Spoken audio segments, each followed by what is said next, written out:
Greetings, everyone. Greetings. Greetings. Greetings. This is James P. Madonna of Mega Life 21 and the Facebook group, the International Brotherhood of Polyvons. And I am very proud to introduce to you the very first time I am meeting him in person as of Friday, the one and only powerlifter, and he holds world records for drug-free powerlifting and circular strength training athlete extraordinaire, Mr. Commodore Jeff Zambello himself, originally from Boston, now resides in the maritime provinces of Nova Scotia, No, Canada. Canada. New Brunswick, Canada. New Brunswick, Canada. And being that he's from New England, we're gonna pipe him aboard properly with the bosun's whistle from Newport, Rhode Island. You jabronis out there, okay? See, it's a real deal. Ready? I'm piping him aboard in person. We're going to you live. We're coming to you live from YouTube. This is a live show, like that stupid Memorex commercial with the they used to break the glass. Remember that? Yeah. That was when people used cassette tapes. Yeah, well, those are the good old days. Yeah, technology.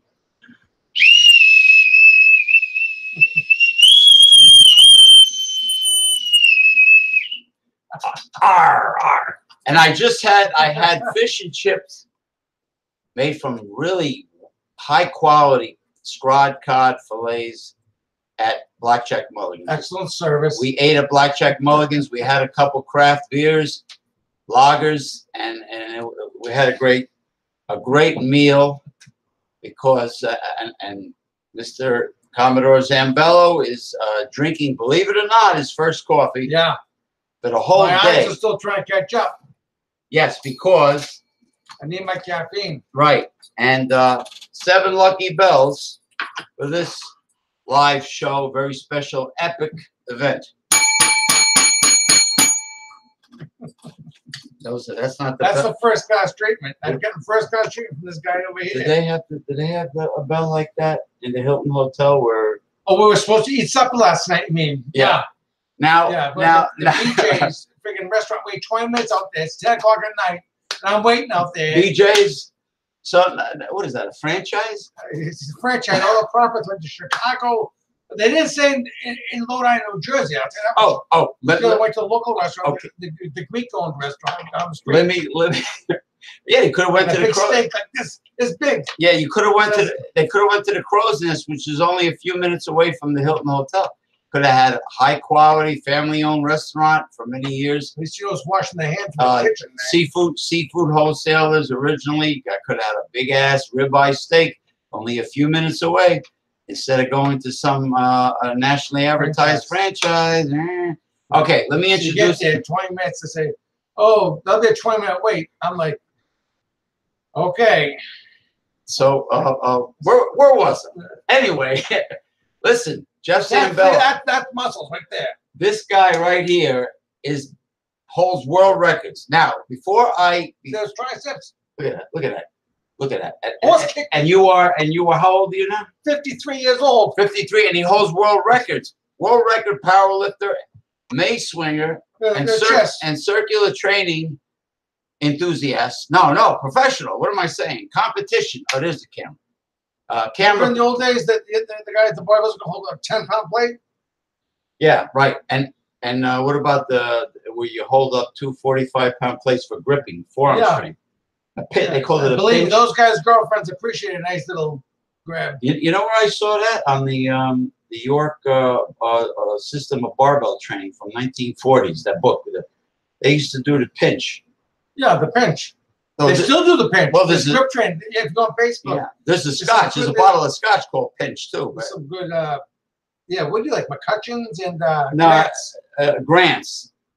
And then there's a clan. What? Clan McGregor. Clan McGregor. No, I say Grant's Scotch whiskey is most likely the best value in Scotch whiskey I know there's a lot of Johnny Walker fans out there, but let me tell you, Grant's is a small family-owned distillery in Scotland, and it's very reasonable, and it's great, it's smooth. Keep it in the freezer because hard liquor doesn't freeze. But I know I'm digressing here, but yeah, but digressing is where you learn everything. That's right. like when we're like let me. Should I get the names? There's a leader. Let me get the shillelagh. There's a leader in the Central Strength Training (CST), and he knows how to talk. You know, he knows how to talk locker room talk. You know, and when they go out to restaurants, you want to talk locker room talk. Listen, I got my lucky Blackthorn shillelagh with the shamrock of authenticity. Arg! I wanna salute the owner, the proprietor.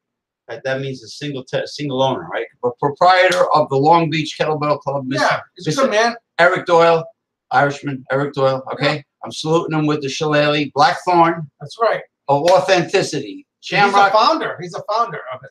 Now, a founder, it means you started it, right? That doesn't mean you were lost and then you stumbled on it and you found it. That's the leader. That's the guy with the balls to take the risk. The balls to take the risk. You know, there's a lot of risk to open up a new business in America. Mm-hmm. It takes courage because then you might go belly up. Yep. Belly up is when you didn't take care of your aquarium and your fish would float to the top. Bada boom, bada bing. That'd be $20, please. Now, all right. Let me. We will not digress. We're digressing too much. Okay, listen. Yeah, he has a sense of humor. He's got personality. He's not just an athlete, a record holder. I don't mean he holds albums and 45 LPs. For nobody. Vinyl albums. With the Victrola. No, not those kind of records, but strength powerlifting records. Now. The reason why Jeff Zambello drove 16 hours from the Maritime provinces, where I imagine the seafood is really good, and it's okay. Everything's better in the States. The lobster. What about the cold water for the lobsters? You must have great lobster. Yeah, but they export that to the United States. That's why the seafood's better down here in America. Now, what about herring? Which I love very much. Pickled herring, creamed herring, smoked herring. Yep. There's herring up there, right? Yeah, I don't like that though. I like haddock and cod. Oh, you don't like I like whitefish. Oily bait fish. No. I wish I did. There's lots of salmon. Now, one thing I'll say about Canada is we have the best salmon in the world. But I wish I could have it. And we're talking omega-3 and everything else. We're talking about wild Atlantic salmon, not farm raised Atlantic. Wild. Because there's a huge difference. And oils are great. The farm raised fish is very toxic because they're in a body of water, very limited body of water. They eat all the crap floats to the bottom and they feed on it. They eat the same. They get feed like a commercial chicken ranch. They get the same food every day.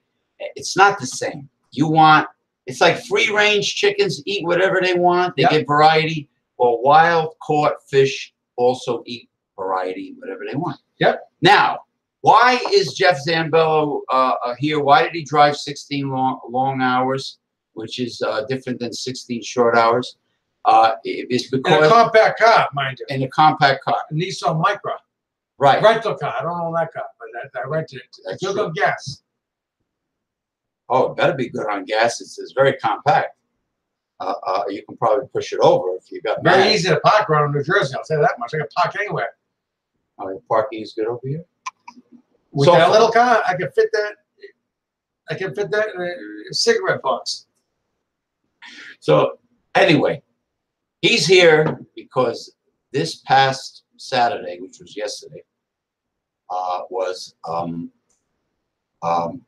do you tell if somebody's talking? Can you see who's talking on the? Well, we have viewers. It says 0 viewers. So far, none of these motherfuckers are basketball. What are they doing? Waxing the bishop? Where they should be watching us. Well, hopefully they're in bed with their lovely wives. Yeah. And this is FCC free, uncensored, live, uncensored, old school, physical fitness for the International Brotherhood of 1970s, 1980s, old school. Which I started in 2012. The group, circular training at its best. Now, Mr. Maceman Rick Brown did a seminar. Good man. The first time, after so many years of knowing him and communicating with him by phone and text, I met him for the first time because he did a seminar at New Breed Fitness on Garibaldi Avenue in Lodi, New Jersey. A beautiful establishment, a fantastic gymnasium. And it was a fantastic, outstanding seminar, which I videotaped, and it is now on YouTube for you to watch. I mean, not the entire seminar, bits and pieces, but it came out really good. Yep. So you can watch it right now. No, not right now, because we're on. Watch it some other time when we're done. Then you can watch us again and again and again. Now, it was great. Jeff Zambello was there because I made sure Jeff Zambello was in front of the camera every chance I got. James also gave him good directions. I was lost. He got lost, but luckily, the Hilton Hotel where the Mr. Maceman and Jeff Zambello stood was only. We should have eaten supper last night, but that's another story. Was only like 5 minutes away from the New Breed Fitness Center in Lodi, New Jersey, and I'm from Lodi, New Jersey, and only 5 minutes away from me. So right. Everything was conveniently close. Now, what are the odds of a Mr. Maceman seminar being in the greatest buffet restaurant in the world, Turkish owned, in my hometown? Best buffet ever. Well, I took him to the buffet hibachi, the Royal Hibachi Buffet on Route 46 West in Saddlebrook, New Jersey. Also on YouTube. Not fried food, real food. He imported fish from Honduras. It showed up that morning. Well, that was the tilapia from Honduras. Delicious. Yes, it was. And made with the chef's hands, not some punk that works at McDonald's and picks his nose. You know, God knows what tzatziki sauce. And then James he also shoots. had a nice big. If you go on Facebook on the James's page there, I saw the big pistachio. I saw that today. You a big pistachio ice cream? Was a chocolate chip mint. All right. Chocolate chip mint. Oh, that was pistachio. Hold on for a second. Hold on for. What the hell is this? Wait a minute. What is this? Oh, I'm sorry. I digress. I digress again. Oh, I know. Oh, I hear you. Okay. No, I know. Oh, okay. Now, what records do you currently hold, sir? Records against real Russians, not fake steroid North Americans. Real Russians from Russian soil over the Atlantic Ocean there. Okay? I had 4 drug-free, raw deadlifting records. Masters 2 and now Masters 3 division, and at World Championships. World Championships is not Las Vegas where you swing up a maze, and if you have the money, you can take the airplane and you fly, and there's no qualification. In World Powerlifting, nothing against that. No, I love to see other guys there, so nothing. Don't slight me in this. You will want to sub with me. You're not gonna ignore me. But anyways, in world level powerlifting, it actually means something. I have gold medals. And I'm not materialistic, but those actually mean something. You have to be top 3 in your respective country. You compete against everyone from the Atlantic Ocean to the Pacific Ocean. You have to qualify for them. You got to beat them. You become number 1, 2, or 3, and you get your ticket to compete. Not airplane ticket. Ticket. Not ticky. Yeah. You have actual judges that are world certified. And they don't let you steal somebody's world record, okay? Because if you hold a world record, the judges want the current world record to retain that out of respect. They don't want some new guy, a hot flash in the pan to take it away from you. So what they do is when you do a squat, so you look at my arm, your butt has to be below. See, here's the knee. Here's your butt. It's going to be below. That's those big forearms. That's from deadlift. That's a full. You go. That's a full strict form squat. When you bench, you hold it on your chest. You touch your chest, not sink into your t-shirt to rest it. You touch your t-shirt. They have judge on this side. They have a judge on that side. They judge in front of you. and they make sure they hold it for 1 to 2 seconds, and then they say press. It's so it's a dead bench press, like a dead lift. It's dead. There's no bouncing. It's dead. So you know, some guy, some Jamoka at the gym down the street. Hey, big tough guy. I can bench press 405 pounds, you know, full plates. Yeah, but he bounced it off his chest. No. Tell him to hold it there for a couple of seconds. Then tell me he can bench press 405 pounds. This way, if someone else beats your record, then the deadlift is a deadlift. They do it fairly. There's no spot around the deadlift. You can pick up. I love the deadlift. You can lift the weight, or you can't lift the weight. So when you set a new record, or you establish, a record. Those records, I only have one that still stands because there's a couple of Russian guys. They got it from me, and I'm going to go after the Russian again in September. So I like when they take it away from me because it keeps us going better and better. You think those Russians? But where's the other countries? Big shots from Ireland, Scotland, all these other countries, right? South America. How come you don't have world records in powerlifting? Okay, tough guys. I see a bunch of German guys, Romanian guys, Bulgarians, Azerbaijan, excellent lifters. Kazakhstan, oh my gosh, Kazakhstan, outstanding. Ukraine, excellent. Czech Republic. God bless you. You guys got a ton of tattoos all over you. Every one of them has tattoos. But your girlfriends, Mamma Mia. Maybe they're Madonna Mia. Maybe they're hot chicks. No, the girlfriends are outstanding. Maybe they're magical tattoos. Maybe they have their ancient symbols. They have sleeves all over from their legs, from the ankles to the legs, all the way up to their ass. And all over their arms, all over the body, tattoos. And God bless those Czech Republican guys. I think that's real powerlifting, motherfucker.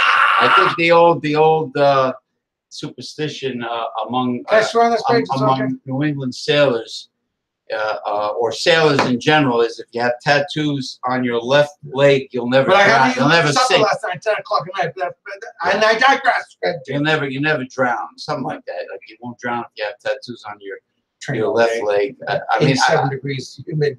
Now I'm just talking under my breath. James, you talking? Now, by the way, I'm murmuring. By the way, too bad they didn't have today's weather yesterday for the seminar. Yesterday was 87 degrees Fahrenheit, with not counting high humidity. Now today, it's in the 60s, and cool and cooler at night. So, I mean, but what are you gonna do? Like the Star Trek episode when Spock fought Captain Kirk on the planet Vulcan. She says, the Empress of Vulcan. She had a Jewish accent. She says, Zambello, what can be done? The power. I love Jewish princesses. Oh, her name is the I don't want to marry them, but I like them. Well, because Don Rickles used to say they just lie there with their jewelry and do nothing. And they hand out, I want my credit card. Credit card. All right, listen. And I digress. We digress, but we will digress a lot. We're gonna digress a shitload. Now, let us focus on your records. Now, tell the people detail of exactly what records you possess. I got four records in the deadlift only event. So when you go to powerlifting, you compete in the full power, which is the squat, bench, deadlift. But then you're also allowed to compete in the bench only or the deadlift only. Right. So in conjunction with the 3 lift, that's called powerlifting, I also have the deadlift only records. And so, and the raw deadlift, I don't use equipment. I don't even use wrist wraps. I use a belt, but I'm even away from the belt now. I had a little bit of hernia surgery back in 2008. And it kind of hurts when I use a belt. And a great surgeon, it never popped back out to mesh on it. It's because of real. Yeah, I have. When you're a real athlete, you get hurt. Okay, that's just the name of the game because you're not a pussy. No, competitive athletes. We take chances. When we go to restaurants, for example. I digress. We go to owner-manager restaurants to get a deal. We don't go to franchise-owned restaurants like BJ's, Hamburger, fucking so on. They had 20-minute wait, and it's 10 o'clock at night. Yeah, don't say it's 9 o'clock at night. It was 10 o'clock at night, and I thought I got my food in front of me. Okay. Yeah, I mean, I'm from here, so I could have gave. What's that Greek I could have gave the Crow's Nest. Crow's Nest, that's right. Yeah, they're Greeks. They own us. They're originally in seafood in the seafood wholesaler business, and they Hey, we got a viewer. Who's viewing? I don't know. It says God bless you. It says we have a viewer. Friend. If I was that psychic, I would pick out the Powerball winning numbers. I'd say Anthony Lawyer. Anthony Laura? Oh, hi, Anthony. Anthony Laura, or I'd say Sal. It could be Salvatore. Oh, who's the other fellow there? He's a nice guy. Don Wood, or is it? I don't know. What's his name again? I know there's Kent Easton. Nathan. Who's Nathan? Oh, Nathan Bates? It might be Nathan. Nathan's a good guy. Yeah, from Tennessee. I just wish I knew who it was. Nathan Bates. So how do we know who it is? I don't know. They, But I digress. You know, that's a freaking good question. That person deserves recognition. Oh, now, if I would have went live with the other program, then you see it. Then we would have a chat window on the right, and we will be able to correspond. So, but what does Zuckerberg do against that? No, Zuckerberg, this is YouTube. No, but on the other one, we have the little message board on the side. Does Zuckerberg put a halt to that or something? Oh, I did a show. I did a show with Zambello. We went live. I was muted on Facebook, and they muted. This is the funny part. They muted his audio, but not mine. Now you figure that one out. Talk about a mysterious glitch.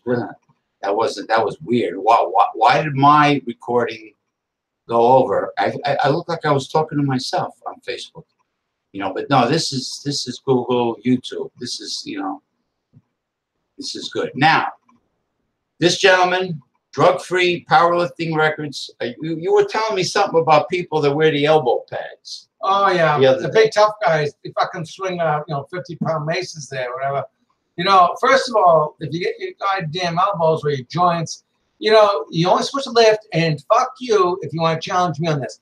Fuck you, okay? And anybody, whether it's benches or mace lifters or shot putters, you're only supposed to press, pull the amount of weight that your tissue allows, not your ego. Okay? Yeah, muscle tissue, not so then you go in your fucking not Kleenex, not Kleenex. You know, that's what's gonna happen. And then you'll be in the nursing home. You'll be spanking your monkey because you can't, you know, lift the weights. Or waxing the. Because you get no joints left. Or waxing the shillelagh. Keep lifting your fucking 50-pound maces. That's good because then you won't be able to lift. You know, I'll see you for coffee, Dunkin' Donuts, but I won't see you at a fucking mace lifting competition in Las Vegas, or won't see you in Columbus, Ohio with the Arnolds because you'd be fucking decommissioned or you'd be having fucking elbow surgery. So fuck. And these are, this is competition where you have to qualify for. Fuck you. Where you have to qualify for. This man qualified for how many professional events? Since 2013, I've been winning worlds with the fucking big boys. No, how many times you qualified? I've been doing this since 1989. So you're an expert. You're a veteran. Oh, I know what I'm talking about. No, in qualifying for. I've been hurt, injured. I've won. I've lost. Right. I've gotten setbacks. But setbacks are the best teachers. But not events where you just buy an airplane ticket. No. Or hotel. Oh yeah, you don't eat the hotel food because you might pay a little more. You know what? Don't go on the trip. Stay home. Stay home. Go sit in the toilet. You know, scratch the pubic hair on your nuts when you sit in the toilet. Make sure you don't get in the fucking toilet seat so your wife has to fucking clean it. Well, you know, there's an old saying. It's called. I'll pay by hotel prices. There's an old saying called penny wise and pound foolish. Yeah. When I go out I go out with the men. No spouses allowed. And you keep your spouse, you keep your kids at home. That's the rule we're going to follow in Idaho Falls. You keep your spouse and kids at home. Let me talk. I love you, James. You're my brother. Okay? Listen, you keep your wife, you keep your kids at goddamn home. We go out with the men, we sit till 3 in the morning, we fucking talk everything. Oh, wait, I got to watch my mouth. No, you don't have to watch your mouth. I respect James. You told me. Yeah, so I get it. Anyways, but leave it there. But what I'm saying is, when you go with the men, well, you can coist. When you men, you talk about things, and then you leave with that. Okay? This ain't a fucking family carnival affair here. you know. We're not Amish people. I'm not disrespecting. We like the Mormon girl. No, not him. Me. No, we're not. Me. In other words, all the blame is to me. In other words, uncensored conversation. Listen, we're I go to the a bunch of athletes. No, I'm a vain guy. I'm not gonna lie. There's a lot of fakers out there, right? I'm not, and he doesn't like sycophants. Carly Simon sang a song about that. You're so vain. Right, I'm vain. Right, look at that. And he's got veins too. Right. Look at these present. Okay. Now listen. I go to the gym. They're like puntenga, papusa. Okay, that's why I do this. That's why I've been doing it since I was 17. That's why I shave my head. See this head right here? That's the most beautiful head in the world. You know why? Because God put his thumb on my head. He's the only one that, I don't want no asshole out there, some political correct asshole, putting the thumb on my head, except for God. Well, you don't have to. So God puts his beautiful hand on my head. And that's why it's bald, because he made it perfect. Well, it's maintenance free, okay? Too. It's maintenance free. You know, I mean. So all you ladies, you think Rick Rude and who's the other guy, Ric Flair? I love those guys, but you know what? Bada boom, bada bing, right here, man. I'm the fucking macho man. You know, the Iron Sheik was the real deal. I go against Russians, real Russians. They don't play inline tickets, and they enter fee. Oh, let's play the entry fee and airline ticket. Then we go. What? Who the fuck are you? Some joker? You have to. I could beat every fucking Canadian asshole in that fucking country up there. To go to fucking world championships, motherfuckers. You have to qualify. If you get on a squat rack. If you qualify, insane weight. That means a lot. If you qualify for an event, I have the balls to get on the fucking put 450 pounds on my fucking shoulders in my 50s, right? And close to 600 pounds when I was in my fucking 30s and 40s. Something wrong with my juice, Harp. Yeah. It don't. I'm talking about fucking powerlifting. Oh, I'm sorry. Okay, and about fucking fake fucking entry fees and fucking airline tickets. Okay. Well, you not only hold records I earned them in drug-free powerlifting. You earn them. Yeah, I get silver airborne wings from the U.S. Army, not the fucking Cub Scouts down the street. I had to compete against all the university kids. I was in Army ROTC in the 1980s. Mm-hmm. So President Reagan paid $9,000 of U.S. tax money to send me to Fort Benning, Georgia. Okay? Fort what? Fort Benning, Georgia. Everybody knows that. It's Columbus, Georgia. It's right near the Alabama border. Okay? That's real accomplishments. I'm not bragging, but that's like the same as powerlifting. Okay? The silver airborne wings. I got those silver airborne wings on my jacket. That's where Eastern time zone goes to Central. I don't know.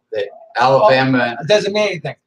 All I'm saying is, right, we set up a class of 800 cadets from West Point, from the Air Force Academy, from the Naval Academy, from Texas A&M University, from all these universities all across the United States.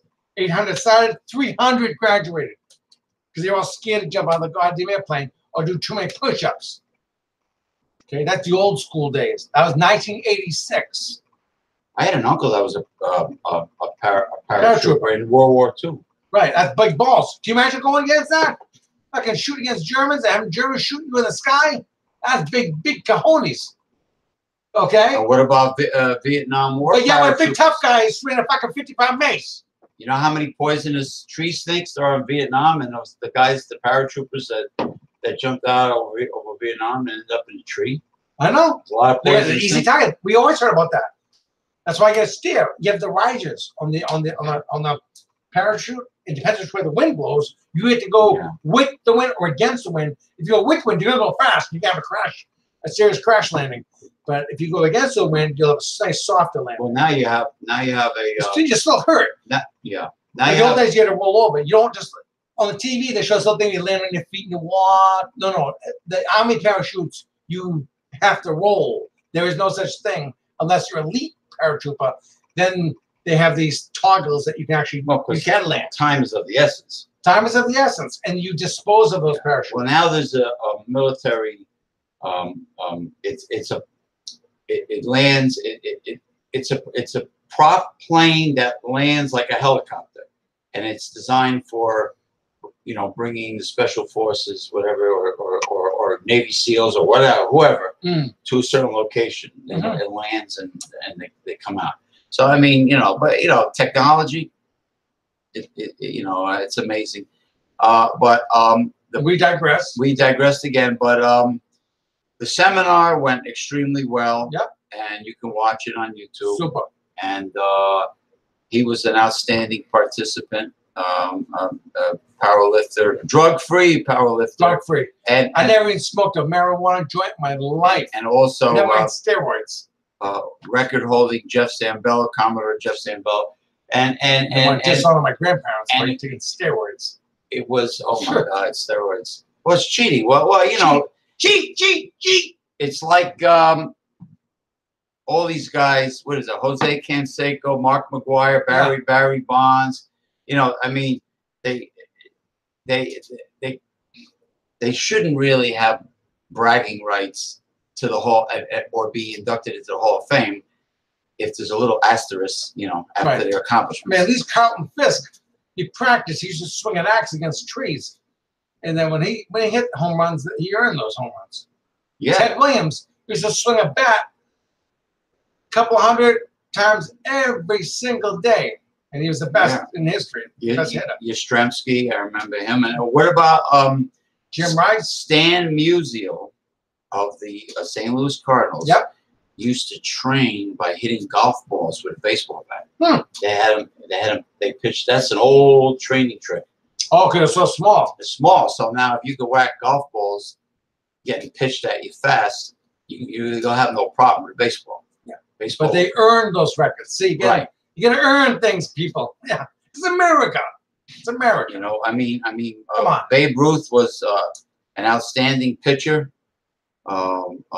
When he was with the Boston Red Sox, and the ball, from what I understand, was of a harder consistency. Back then. It wasn't really easy to hit a home run as it is now. Must have hurt their wrist too, like when they hit that in a certain spot, they didn't hit in the sweet spot. Ow!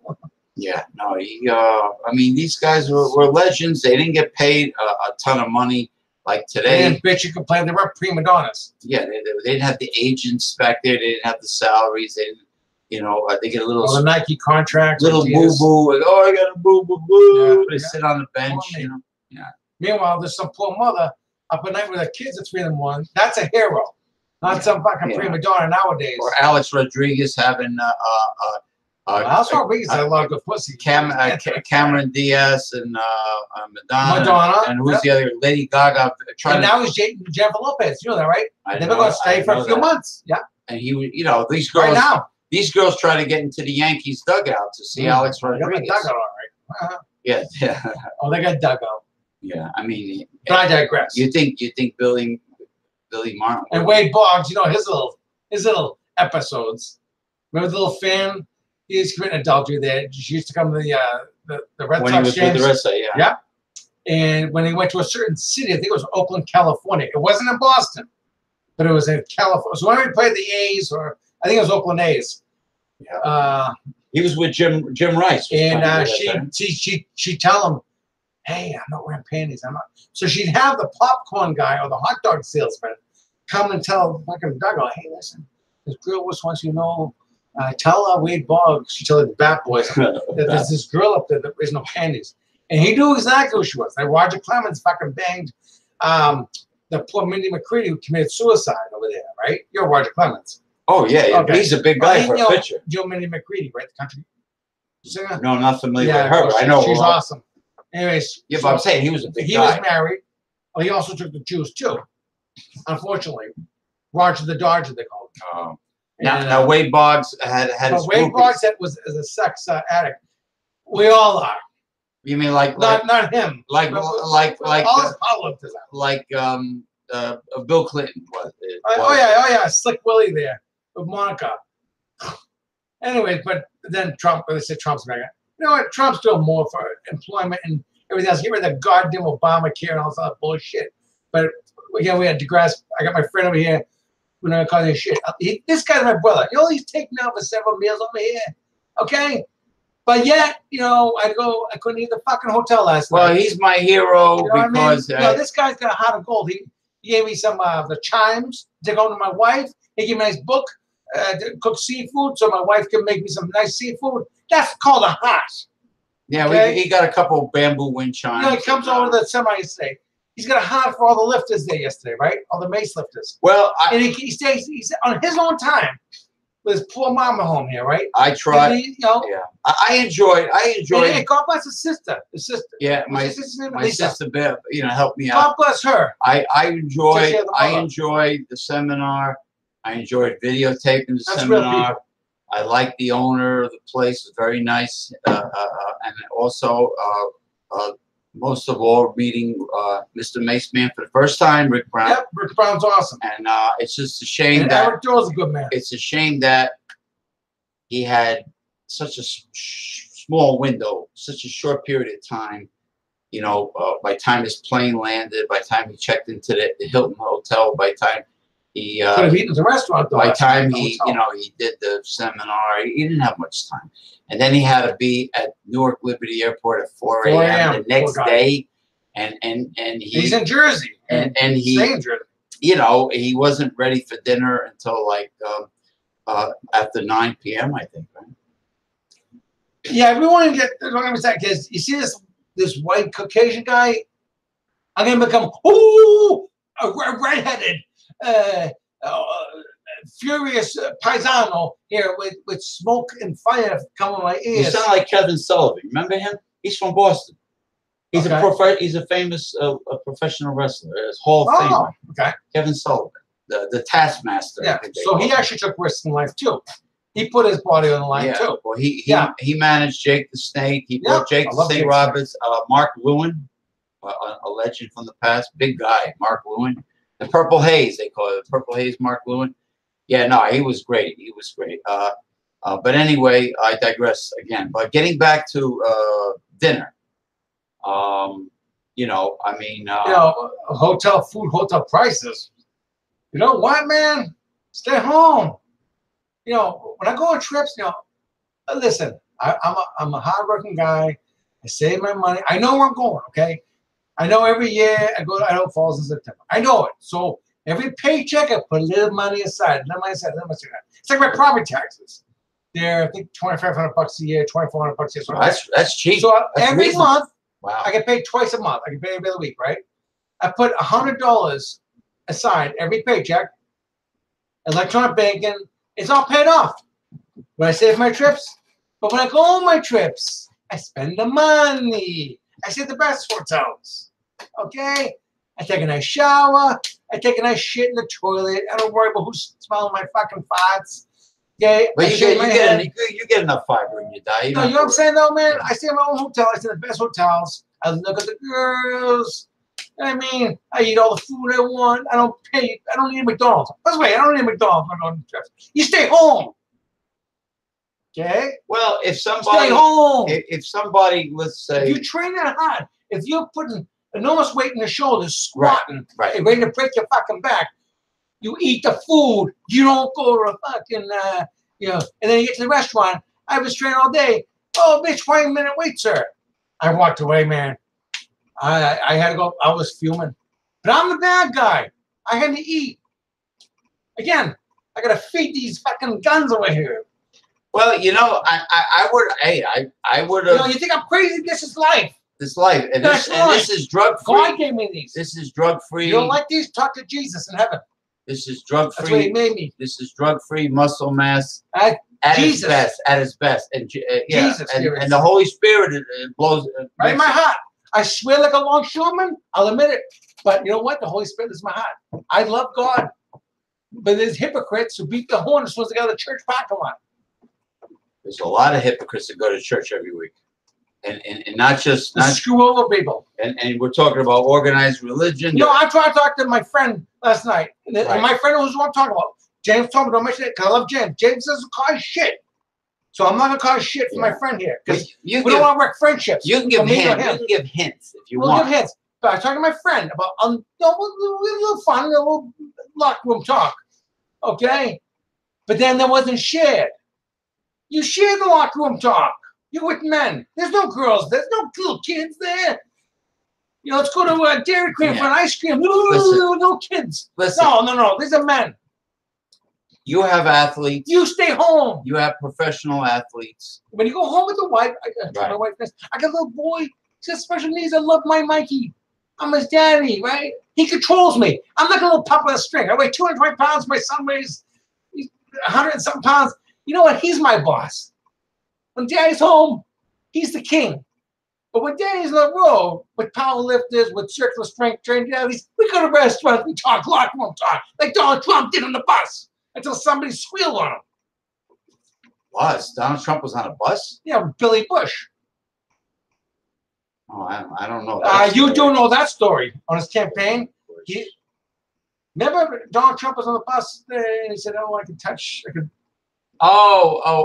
We're trying to keep it short. We're nice guys. We're PG rated here. No, what I'm saying is, when you're with the guys, I was talking to my friend last night. When you have testosterone and endorphins, and you don't take blue pills, I still get a big boner.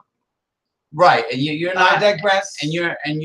Well, a lot of people that use deadlifts and squats, they don't need blue pills. A lot of people that use drugs, whether it be recreational, the blue pills, or sport enhancement drugs, they usually lie. Let's go to you. It looks very nice. Fucking nice bald head. But they usually lie and say they're all Italian. They say they're all natural. People that use these drugs. All natural Italian right here. No, but I'm saying about the drugs. Yeah. Now they say they're natural, they're clean. They don't use them, and then because they're cheaters. Now the thing is, cheating at athletic events. Sell the drugs to the high school kids.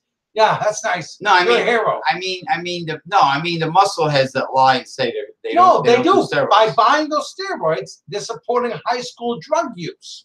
Who do you think they're buying these steroids from? They're not buying from the doctor. No, the young people are buying them.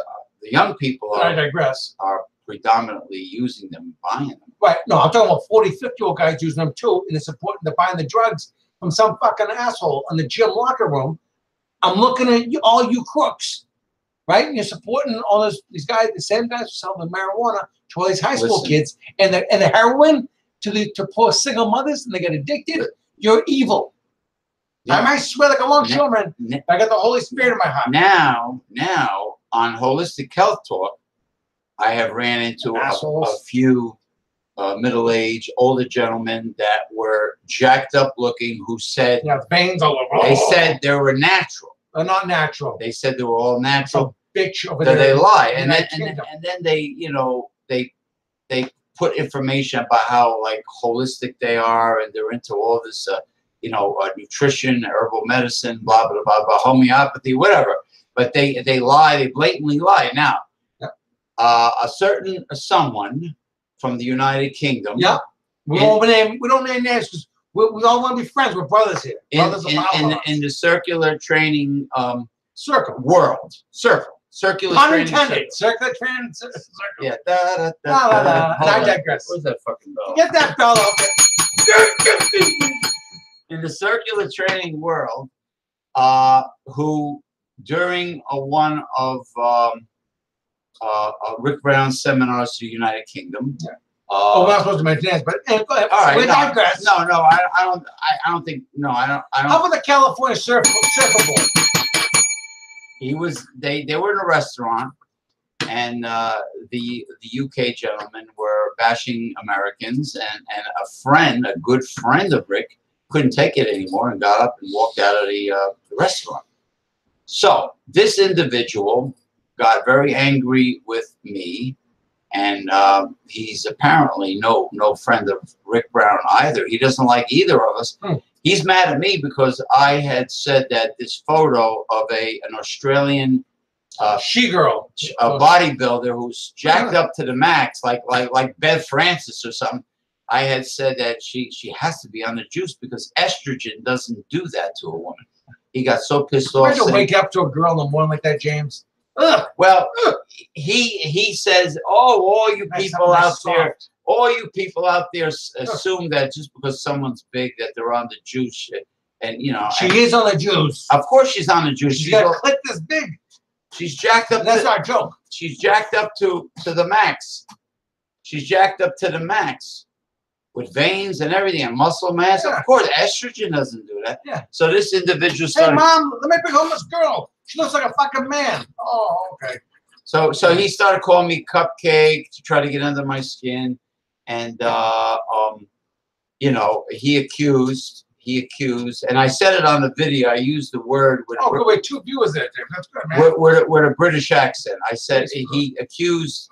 I'm not going to mention the guy's name. He accused Rick Brown of bastardizing. Yeah, that's how he pronounced it. Yeah. Bastardizing. How come these motherfuckers guys are so tough? The mace. Mm. First of all, those that can do cannot necessarily teach. Okay, and is a possibility that I hit a raw nerve when I mentioned that the female bodybuilder must be on the juice. She's all jacked up. I must have hit a raw nerve because he comes. Was this girl's wife? Like, why was he defending her? Well, I don't know. Yeah, why did he get so upset? If he picked on someone's wife, that's another story, James. Well, he comes from a powerlifting background. Okay. And so maybe he dabbled. Yeah. And I hit the cookie jar. No, I hit a raw. Or the cupcake jar. The cupcake jar. Okay. I hit a raw nerve when I mentioned anabolic steroids. Yeah. And the girl, I might have hit a raw nerve. Oh, I know where you're going with this. Yeah. Okay. You know, I didn't even thought about that. You might be right. Because when somebody gets upset, he could have been looking in the mirror at himself. Because he's not. I mean, from what the argument, the content of the argument, it didn't seem like he knew her personally or was related to her, but it hit a raw nerve in terms of accusing her of being on a juice. Well, of course she's on a juice. She's a woman. Estrogen doesn't make you huge. That's right. Now we don't want women to huge. We're like a nice and soft and thick thighs. So he got upset and he quit because he got upset with me on the International Brotherhood of Polybond. So he quit. He quit and he ran away. He says, I'm not worthy of using such a great name for the group, and I'm this, I'm that. Why? Because I was telling the truth? Yeah, but Jim, you always told me the truth shall set you free, but the truth also hurts. Well, too bad. Yeah, the truth hurts. At least you know where you stand. Yeah, you are kind of abrasive, but you know what, buddy? The reason why I respect and love you as my brother is because I know where you stand with everybody, even with me. You can call me a fucking asshole sometime, and I'll respect you for telling me that. Well, I appreciate honesty. I got a white supremacist friend in Idaho. This guy's a world champion powerlifter, right? Yeah. But one thing I respect about this guy, and I love him, he's huge. He's almost 300 pounds. He'll fucking kill you, right? He's got Nazi symbols all over his head and everything else. He's a skinhead. So he's got Nazi symbols all over his head. Yeah. One thing I respect about him, he likes the blacks because it wasn't their fault for coming here, right? And then we went with because they were forced here. Right. Hold on, we're not being politically correct here. So he respects them. Right. Right. But and then he also respects the Team Egypt who came over last year. It was G Star. Oh, I don't want your name. I said, gee, so how come you like these Egyptian guys? I love the Egyptian guys. Really? I thought you were white supremacists. He says, because they live in Egypt. He says, I don't want them here in America. Sounds like Archie Bunker. No. Archie Bunker. You see where he's coming from. Yeah, I know. He loved the Egyptian guys. But we all went to several Team Egypt. But they don't have a house next to his. Right. No, he said they stay in Egypt. He loves them. He says if he goes to Africa, he loves the Africa. Right. Well, listen, everybody's based on the First Amendment. Everybody's entitled to their feelings and their opinions. God bless Donald Trump. I mean, God bless Donald Trump. You know, I just don't. I think that if you're going to, listen, there are people. There are people that I know that have relatives that are trying to come to the United States from south of the border and do it legally, and they're getting the shaft. We're talking about law-abiding, nice big black shaft. No, law-abiding, honest people trying to follow the system And to make people south of the border who are not Caucasian wait 18 fucking years just to get immigration papers, and unfairly tell them, people that from Baja California, Baja, Mexico, tell them they have to go to the most dangerous part of the world to get their immigration papers, Juarez, Mexico. To me, that is deliberate and racist. Why, if there's an American consulate, an embassy in, let's say, Tijuana, which is Baja, part of Baja, why the hell should they go to the most dangerous part of the world, Juarez, Mexico? I mean, why should they wait 18 years? So what I'm trying to say is, everyone who legally wants to be an American should not get the shaft. They should, if they're honest people and they're following the system legally, like Donald Trump says, legally, not 18 years, for Christ's sakes. I mean, come on. So what I'm saying is, there are a lot of good people from all over the world that want to come here, and they want to come here. Well, how come they don't want to go to Canada? We'll take them up there in Canada. We need more people up there. It's fucking freezing up there. Well, time to go to Canada. Oh, Trudeau is pissed about the tariffs. Fuck Trudeau. The tariffs. He's a socialist. He's a communist, and nobody likes him up there anymore. They got bamboozled into electing him. I didn't like him. Did he back up any of his campaign promises? We won't even get into that. All right, that's another. Yeah, put it this way: he pays for an American woman from Maine to cross the border for the government of Canada to pay for their abortions, because Trump won't pay for the abortions on here. God bless you, President Trump. Now, okay. Well, that's a touchy subject. Yeah, we won't get into that. That's touchy because in the Bible, the only, correct me if I'm wrong, but for those of you that can bring up scripture and prove me wrong, feel free to contact us. The Bible, the only time that the Bible mentions when life begins is when God gave Adam his first breath. Right. Now, some think a fertilized egg is a human. Some say, what do you call it? The embryonic stage is human. I mean, a fertilized egg is fertilized egg. Some think that a guy jerking off is murdering his spermatozoa. Oh, my dirty sock under my bed. Yeah. Spermatozoon. There, I said it. Well, spermatozoon is one sperm. Spermatozoa is like a whole group, right? Scum guppy. I feel bad for the maid who's going to change my sheets tomorrow at the hotel. She's going to have a crusty I think bedspread there. Krispy Kreme. Oh, that's Krispy. No, what was I going to say? Kicked out of the hotel. Ron Jeremy used to call them scum guppies. Fuck you, who don't like fucking masturbation. Scum guppies. He used to call them scum guppies. So anyway, they're really spermatozoa or spermatozoon.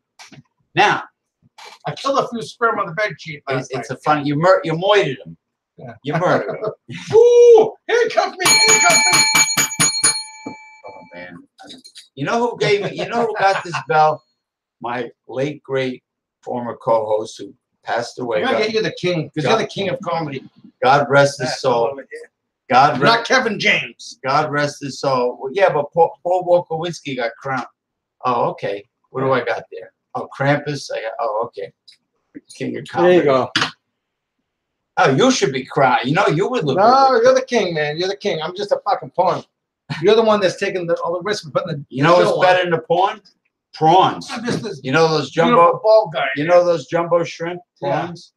That ain't Italian. Yeah, come a little. We get the fucking big squid. Come closer so we get the full gist of it. I don't like touching my knee with another man's leg. So no. I don't want you to do that. I'm not a fucking. You got farther, but you're drifting far away. I'm okay. I like to keep my heterosexual. No, I'm not trying to touch except your my knee. fucking sperm encrusted bed sheets at the hotel. No, I'm trying to get you. I'm trying to get you in the screen. I could have. Don't jerk off. Yeah, you do. I'm looking in the fucking mirror at all you motherfuckers over there. I could have set it up differently where you didn't have to get so close, but yeah, I'm not touching his knee. No, I won't touch you. Don't worry. No, I just want to make sure you're properly seen. That's all. your traps, your broad shoulders. That's right. Look at these fucking lats over here, motherfucker. Look at that. Look at that fucking shit. Look at that fucking shit. Look at those lats. Look at the lat. Fucking 53 fucking years old. Look at the latissimus dorsi. Look at the fucking shit. Look at it. Look at it. Yeah. You motherfucker. Oh, there you go. Look. Yeah, you look. Motherfuckers. Look. Now they can see the. Yeah. I'm fucking bigger than that UK guy. I guarantee you. You know who I'm talking about. Yes. Fucking cupcake. Hey, measure my fucking arms over here. I will guarantee you, motherfucker. And I love you. I like that guy because I'm on his webpage. I like you, brother, over the UK. I guarantee you my fucking pipes can fucking... Look at that. Motherfucker. I beat Russian... Where's my face? I fucking beat Russians, motherfucker. Who'd you beat in the fucking UK? Drug-free, too. No, fucking Russians. Not guys from North Carolina or fucking virgins from Virginia with no fucking personality. Where's that? Where's that place called? Motherfuckers. Where's that restaurant called? RC Cola? RC BJ's blow job fucking steakhouse. Fucking asshole. Hey, anyway, here's my hint. James told me don't mention names, but you know what I mentioned? All I was told, I come down. I trained all day. I'm not saying nothing. I trained all day. He saw me. I sweated 87 degrees, 100% humidity. Right? Yeah. Right. So my shirt. You know how much water I drank? I drank so many plastic balls of water. I probably polluted the whole fucking Atlantic Ocean. Those fucking plastic balls is there, right? Anyways, so train all day long.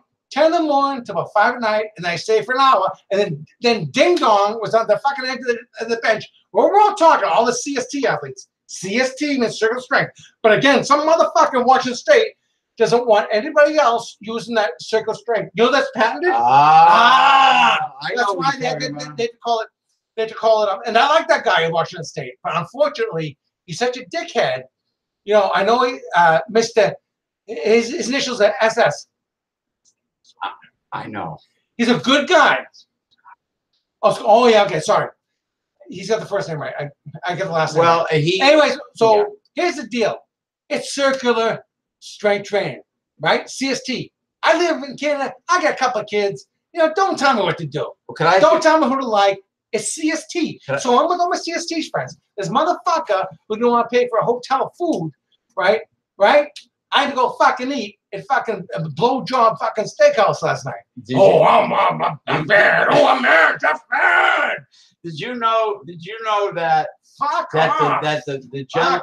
the gentleman in Washington fuck you up the ass? Did you know that this gentleman in Washington? No, I'll give you some prison fucking sex. Did you know that this gentleman in Washington, State, actually personally said to me that come over here, little boy. I am being the prison cell. There was a female bodybuilder posted on his Facebook page that was also jacked up to the hilt, and I accused her of steroid. I said she has to be on the juice. That's a man with a vagina. Did you know that this famous man from Washington State said, James, you are being very brazen and direct with your language there. Call the lawyers. Now, do you know that this famous individual that is affiliated with Steel Clubs, hint, hint, Steel Clubs, you know that he threatened to sue Richard Army McGuire. He threatened to sue Richard Army McGuire, the great food out of his mouth. The great Army McGuire, who taught me, great Richard McGuire, who taught me circular training before I ever knew it existed. The first person.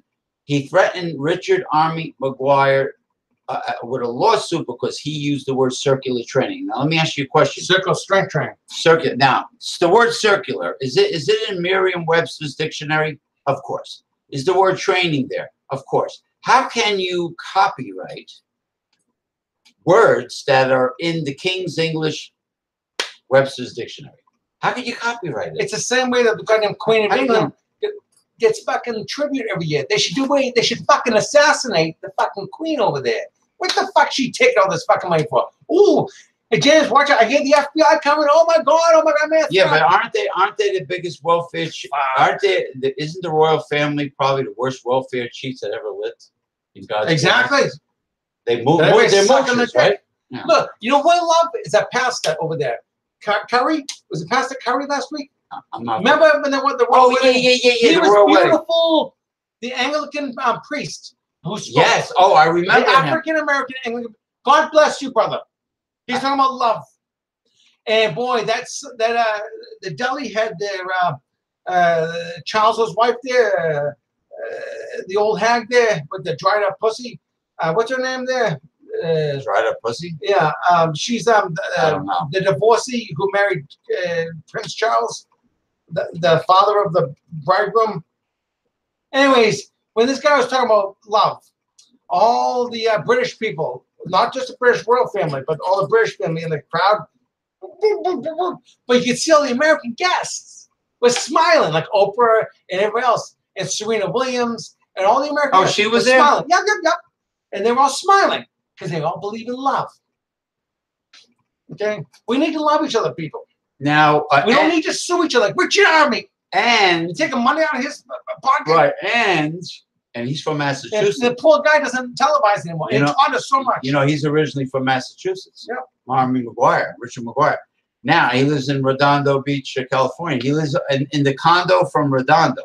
Yeah. Now he happens to have the most impressive Indian club and Persian meal collection that I've ever seen in my life, and he's also on YouTube.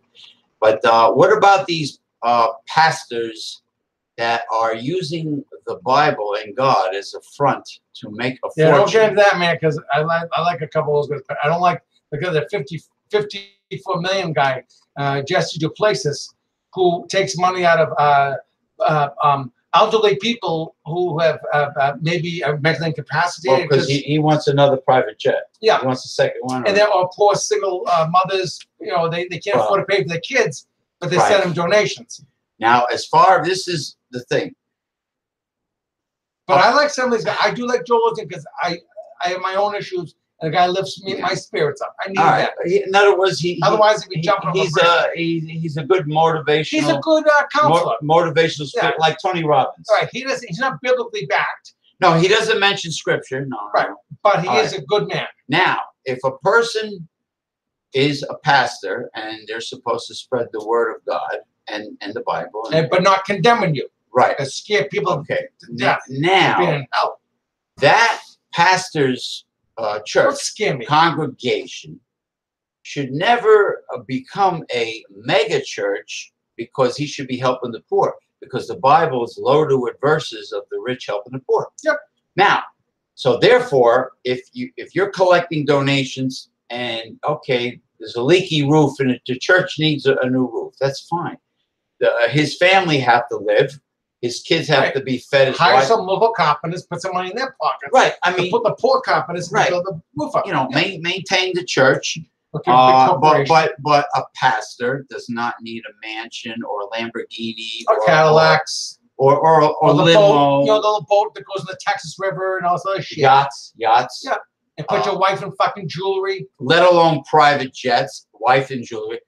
You know, it should be going to worthy causes, helping the poor, the needy, the mentally ill. What about St. Jude's Children's Hospital? What about sick, terminally ill children? What about how about the old people? How come nobody talks about helping the old people? Old people get so neglected in this country.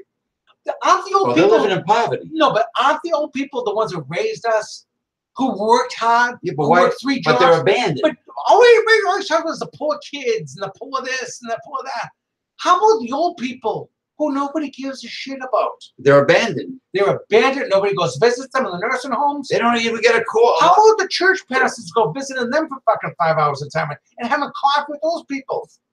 Those are the people who need to have their hands held. You know, it's nice that Make-A-Wish Foundation, where the famous wrestlers go see terminally ill kids in a hospital. They visit kids.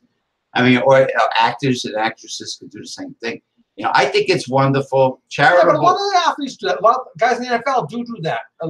That's good. They reach out to the young kids in poverty in their cities. But what really infuriates me is how, now get this, aside from the mega churches, when a major, famous fundraising charitable organization has to have a CEO making $2 million a year, or the United Way. United Way, American Red Cross, Yep. March of Dimes. Yeah, dimes. Don't worry. Jesus is going to meet them on the Bema seat someday in Revelation chapter 21, I think. Oh, No, the Bema seat is the seat of judgment. Oh, that's the great white throne. They call it the Bema seat. B-E-M-A, the great white throne of judgment. They'll give back a little bit of donations to Jesus. You're getting a lot of diversified education here, folks. Not just about exercise. Now, what was I saying before? Oh, yeah. Why I'm a bad guy because I didn't want to eat at 10 o'clock at night last night. Why does the church? 10 o'clock. Why does the church? Not a church. I'm sorry. Why does a major charity?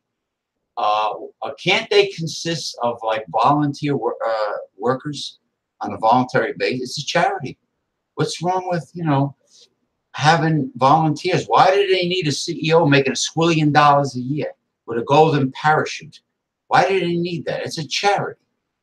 I mean, any of them. American Red Cross, I think their CEO gets paid the most, like a couple mil. I mean, come on, give me L. But why does the Mormon church have all these goddamn temples all over the place and take 10%? And they audit you.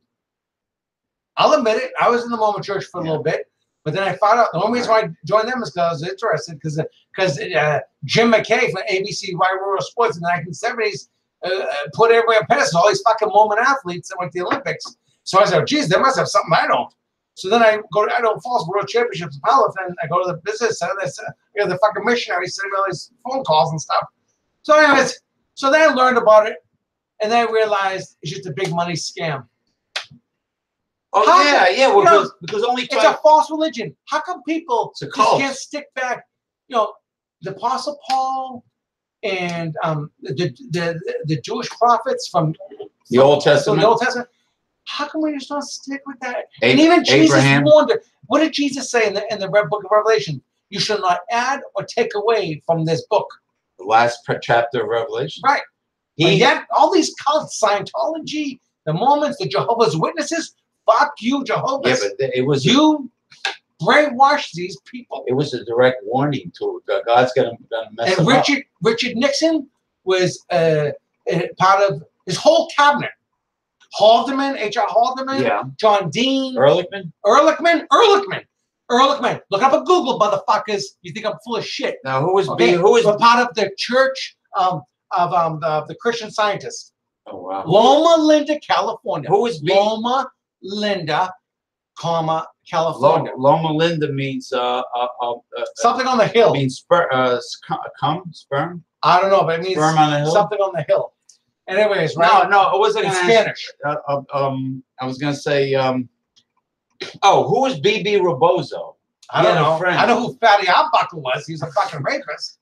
Anyways, no, Nixon had a friend named B.B. Rebozo. I digress. I always thought it was a funny name, B.B. Rebozo. But anyway, like when Bill Cosby and who else was caught this week? Oh yeah, Tom Brokaw. Yeah, you're a fucking rapist, you motherfucker. And NBC's trying to protect you out there. Tom Brokaw. Yeah, you diddled a little bit there with your staff, didn't you? Now, at least David Letterman, James. Now, Joe Biden likes to. Joe Biden likes to grab the little girl. Remember the 17-year-old girl on the camera? She was caught. 17. Every time he's always seen the photo ops hugging young females. But good old Joe. His only job was in the Congress there. B.B. Rebozo. In the Senate. What is that steakhouse called again? Blowjob Steakhouse. BJ's Steakhouse. Hotel food, hotel prices. I'm tired, man. Let's go to a hotel restaurant. Come on. Down the back. Oh, Jeff is angry. Guys, when I mention your names, we're trying to protect you. So don't hate me, okay? I love you both. Listen, you're colorful, but I highly doubt you're the bad guy. Yeah. Oh, I was hungry, but sue me. 10 o'clock at night? I went all day long in the 87-degree heat. I slept the Not counting humidity. Not counting humidity. Humidity. Jeff's real angry. So now, what? Now, I just want to say every dollar you donate, only like 20 cents. Save your money and go to a real restaurant. Only 20 cents. Only 20 cents goes to the worthy cause. Think about that with the CEOs of the charities. I'm fucking New Jersey. I drove 6 hours to get here, right? Listen, He drove 16 I'm gonna hours. go to a fucking restaurant of choice. Listen, you know what would have been great? That guy. You know what would have been great is now. James, look at me. Look at my head in the camera. Ooh, I'm the bad guy. Now, what? Do the bell. Ding, ding, ding, ding. No, go ahead. Hey!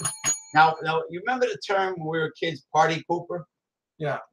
Now, would you accurately describe this gentleman as being a party pooper? I don't even want to mention anything because Don't mention names. The older guy and I were having a funny laugh.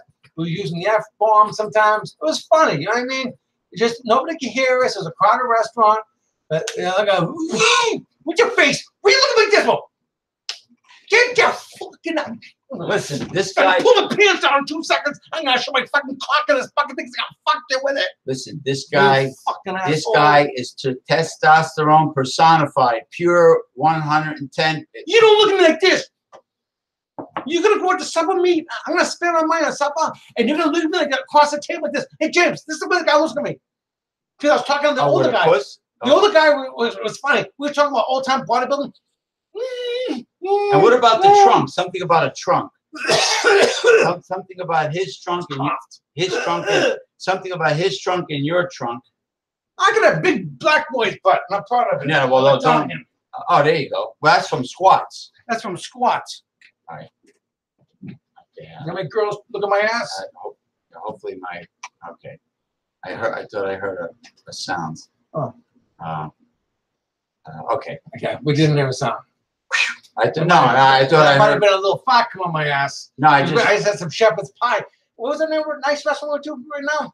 Blackjack Mulligans. Damn right. Blackjack Mulligans and we were good boys. On Passaic Street in Garfield, New Jersey, right across from the cemetery. I think we watched a UCLA, the girls softball game play against but they had that was good. And they had baseball games. They had every game. God bless you guys who climbed the tower today. I think it was called the Mr. Siller. He's a fireman who climbed up in 9/11, and it's a memorial tribute to him every year. When he climbed up in the World Trade Center on 9/11. Right. And they had that event there. They showed up on the New York News. I watched that. God bless you guys. They all climbed. Yeah. I think a lady won. She got a medal for being the fastest time up all those. It was 106 flights or 100 and something flights. God bless you guys. Wow. Well, you know what? Party pooper. Listen, for such a young guy, he should listen. I'll be right back. Talk to the folks because you're live. I'll be right back. I promise. Well, I have to. I'm the host. Yeah, my head's getting a little. James is just checking on something here. Yeah, just like talk to the people about fitness, about anything. Yeah. Anyways, so the older fellow there last night who came all the way across the country. God bless you. I enjoyed seeing you. I learned a lot from you. And Mr. Ramsey, Dan Ramsey, local, great man. Great man. I love that gym, New Breed Fitness. I'm going there tomorrow morning before I eat breakfast, because otherwise I'll puke my friggin' brains out. What a great workout. I learned something. All that, the new Mace fitness style, the New Breed Mace fitness style is going to take off like wildfire in about 2 years. And it's meant to, has all these movements, basic movements to stabilize all your joints, your shoulders, your knees. He makes you go side to side like a skater. He makes you do squats. He makes you do frontal things. He makes you do forward things like a mace thrust, circular mace, throwovers. I used every muscle. We threw the medicine ball against the wall. We did push-ups on the floor. We went running down to the Department of Motor Vehicles in New Jersey yesterday. I was sweating my ass off. I weighed 220 pounds. But some nice young lady, she was married. Her husband was in the group too, but she escorted me right down to the DMV, and she looked at me to make sure I wasn't getting lost in New Jersey. And so I came back to the gym. I got some nice refreshments. I had free water. I drank a lot of water balls. Thank you, Mr. Ramsey, for buying the water for us. And he said, come to class free tomorrow because I came to the seminar. He said, it'd be an insult. Mr. Ramsey said it'd be an insult if I didn't go to his gym tomorrow. So, you know what, Mr. Ramsey? I'm going to honor that. I'm going to come tomorrow. I'm going to have a hell of a good workout. Anyways, James is back. Oh, that's great. You're going to King. His last name is Ramsey? I put that Jessica cap on. I'm gonna be the jester. If you like. If you Yeah, like. let's go. Make sure the lettering is. I love this. Can I take this up? You can hold it. Oh, the voodoo doll? You guys pick it up. I don't want to piss it off. I don't want to jest. You're not with it. superstitious. Oh. Yeah, no. Make sure the lettering is going backwards. There's right lettering on one side. Let me see. Well, turn here. All right, now you can straighten.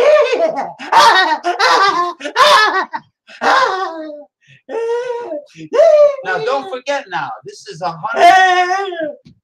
This is 100% testosterone, and he drove 16 hours from Canada. I mean, from the Maritime provinces.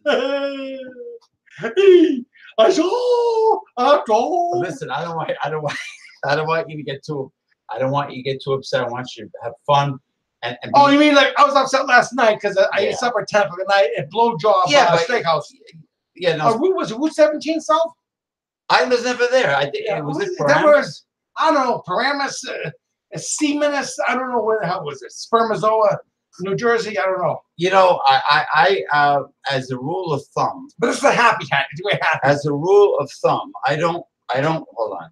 Thumb. I don't like to eat at corporate chains. You know, I've never been to a Red Lobster in my life. I don't want to go. I like to go to well-established, family-owned restaurants that are known for quality and giving you a great value, great bang for the buck, good portions, but high-quality food.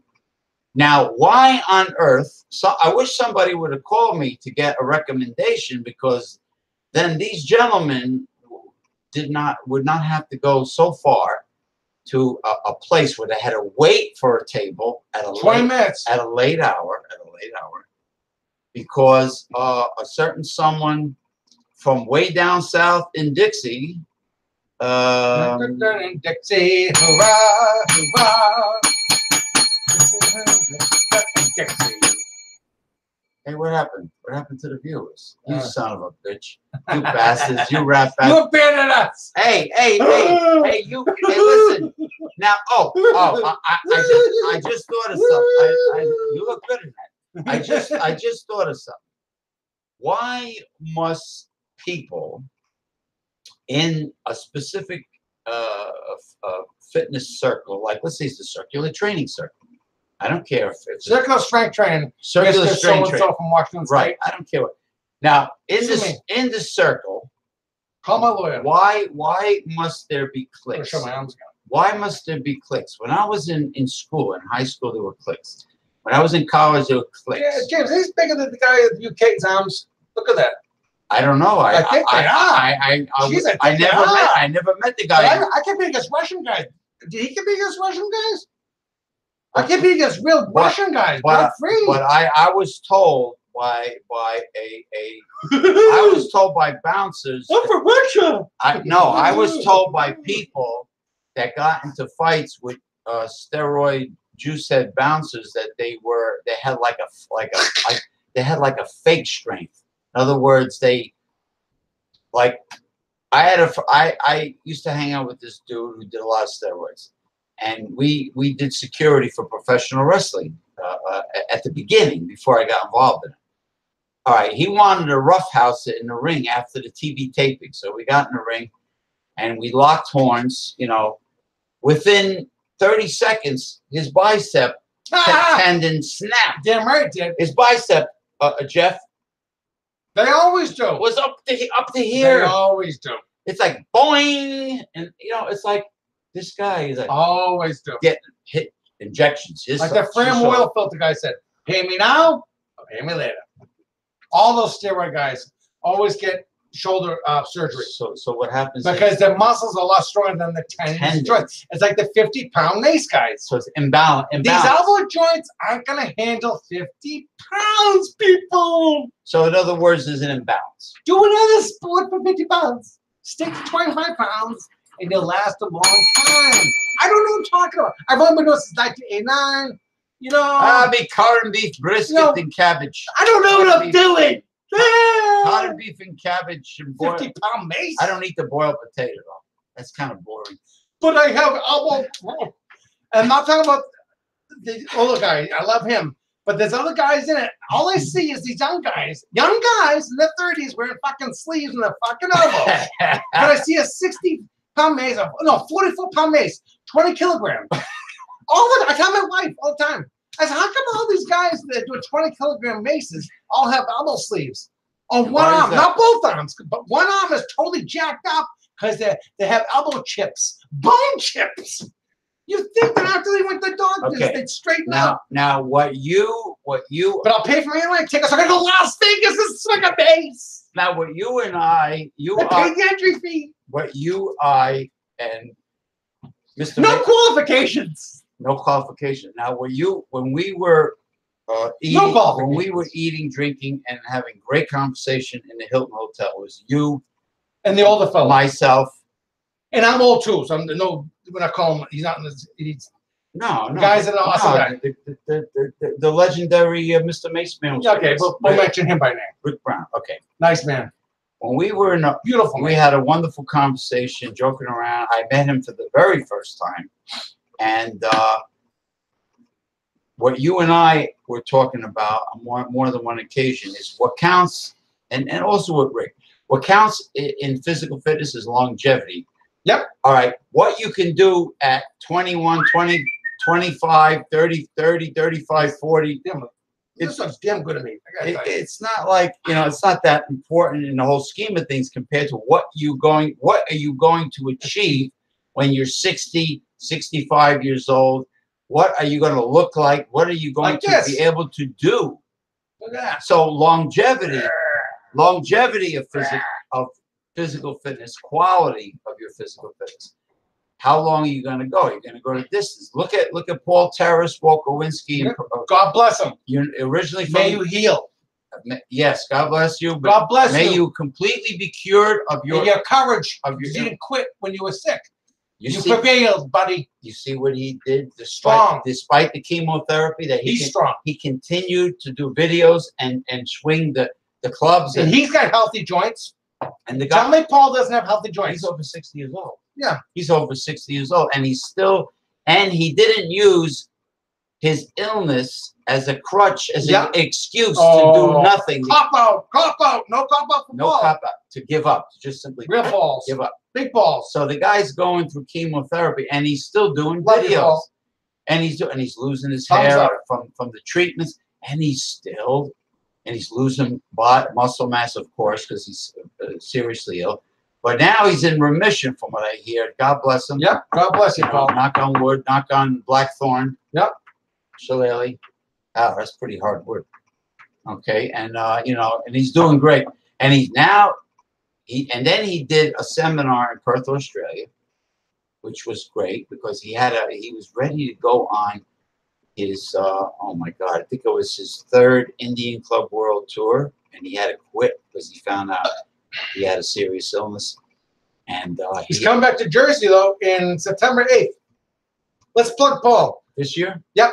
Either September 8th or September 14th. September 8th, I believe. I think it's September 8th in New Jersey.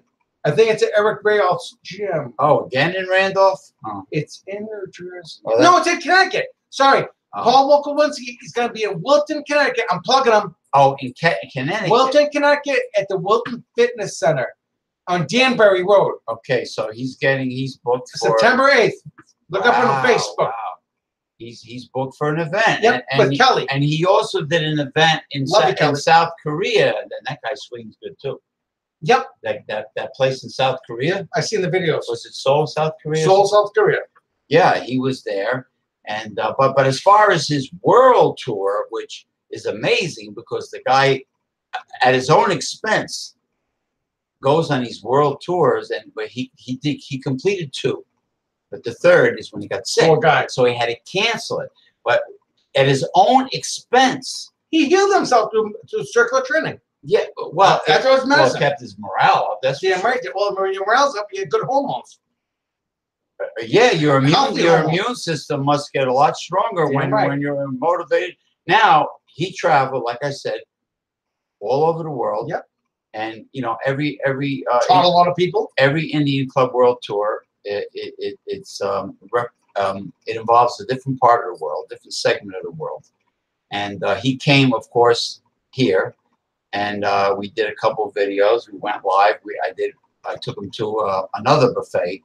There's another good buffet that is kind of crowded for me now, so that's why I didn't bring him. I love the other buffet though. And then we went in the back, and I played my African drum. Ah, and who was that asshole who criticized the drum? We won't mention his name, but you know what? The African, where is the African drum? It's over there. Okay, you know what? Here, brother. I can play it. Yeah, right. I mean, you won't. Am I on it? I traveled 16 hours.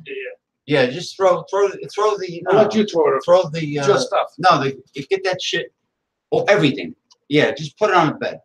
I mean, put it on the. All right. Table. All right. I don't know. You won't be able to like. I don't know. I'll try. It's made from mahogany wood and goat skin. All right. It's authentically made. It's called a djembe drum from Africa. There you go. Yeah, just shove that. Yeah, no, it's got to air out a little. There you go.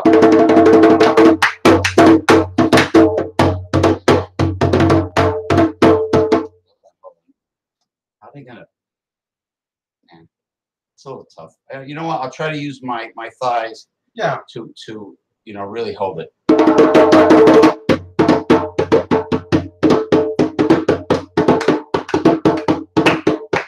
Now, if I do this outside while he's swinging, did you bring anything in your trunk to swing? Yeah, I brought my ass.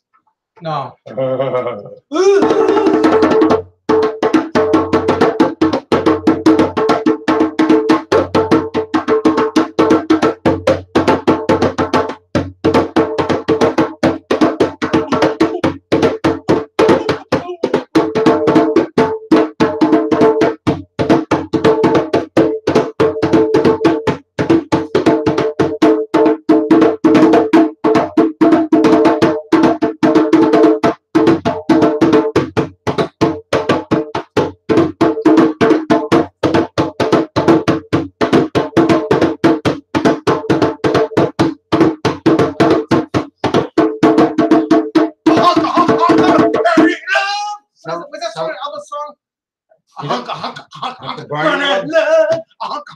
You know what this would be good for?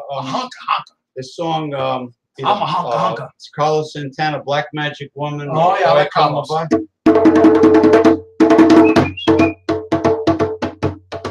Oh, are you good with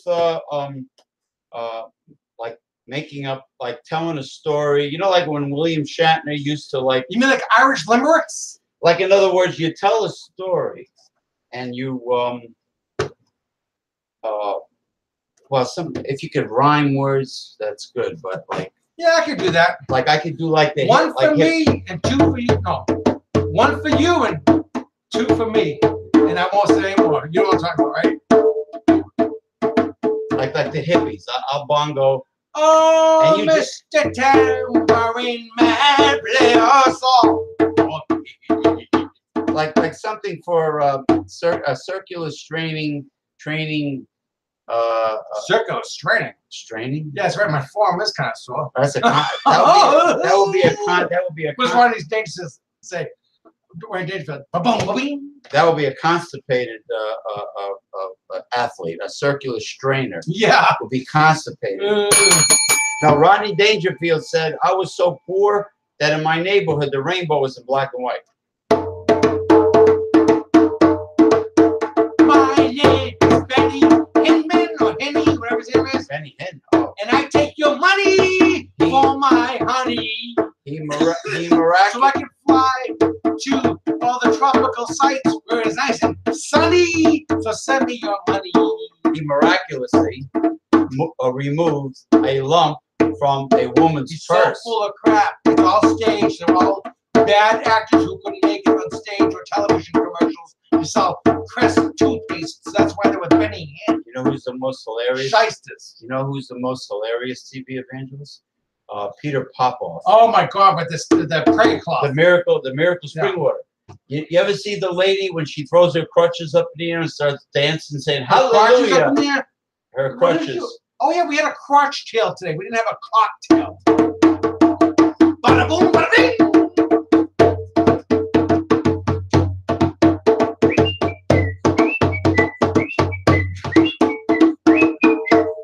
Sounds like a baby dance. I just got married. Woohoo! Tonight's the wedding night. Yeah. That's the song. Now, would you get married wearing that hat? That'd be the only thing I'd be wearing. Down with my stinky socks. Yeah, like what I'm saying is, if you are, and my socks, after being 87 degrees last night, I took those things off. They snuck up my hotel room. Woo! If you what do they call that? Redid your vows? What do they call those marriages? What if you're second or third wife? I don't know why people even do that. I don't know. Reestablish your vows again. God. Half the fun of getting married is the wedding night. Now you know what that's for? A wife, because she feels insecure, because she's aged. Because see this face? See his face. Look how smooth this guy is. We men, and I'm gonna get in trouble here. He's gonna shut this down. But I'm shut it down. Men have collagen. We age. We have cauliflower. We age. I love cauliflower. But woman, I feel so bad for them. Unless you take care of yourself. Now, see, Latin women age very nice. Women of color age very nice. Very, very Mediterranean woman and women of color. Women of the tropics have smooth skin. Even, but they know how to take care of a man too. Listen, we had a substitute. Caregiver had to come in for one day this past week. Oh, beautiful. And woman. I didn't know she was 64 years of age. God bless her. And I think you might have met her. I did. She had smooth, nice curly hair. She was a light-skinned black woman, but she had beautiful. She had Dominican. She said she was Dominican? Yep. She had smooth complexion. No wrinkles, no lines. No wrinkles. 64 years old. She looked like she was 44. But unfortunately, I hate to say it, a lot of Caucasian women, when they get older, they have to plaster on the makeup. Like my buddy William Morrow says, they have to put on their face, facha. Mm. And if they're that's why they renew their vows. Because they know their husbands. They know their husbands are looking elsewhere. In other words, if they're facha bruta, and they unfortunately, and they what does that mean? All dried up? No, it's Italian for ugly face. No. Come on, critic. Say how you don't like this African drum. Come on. Come on, critic. I still have my face on my face, but I'll tell you who the guy is too. When I get back to the hotel room. I'll tell you who that motherfucker is.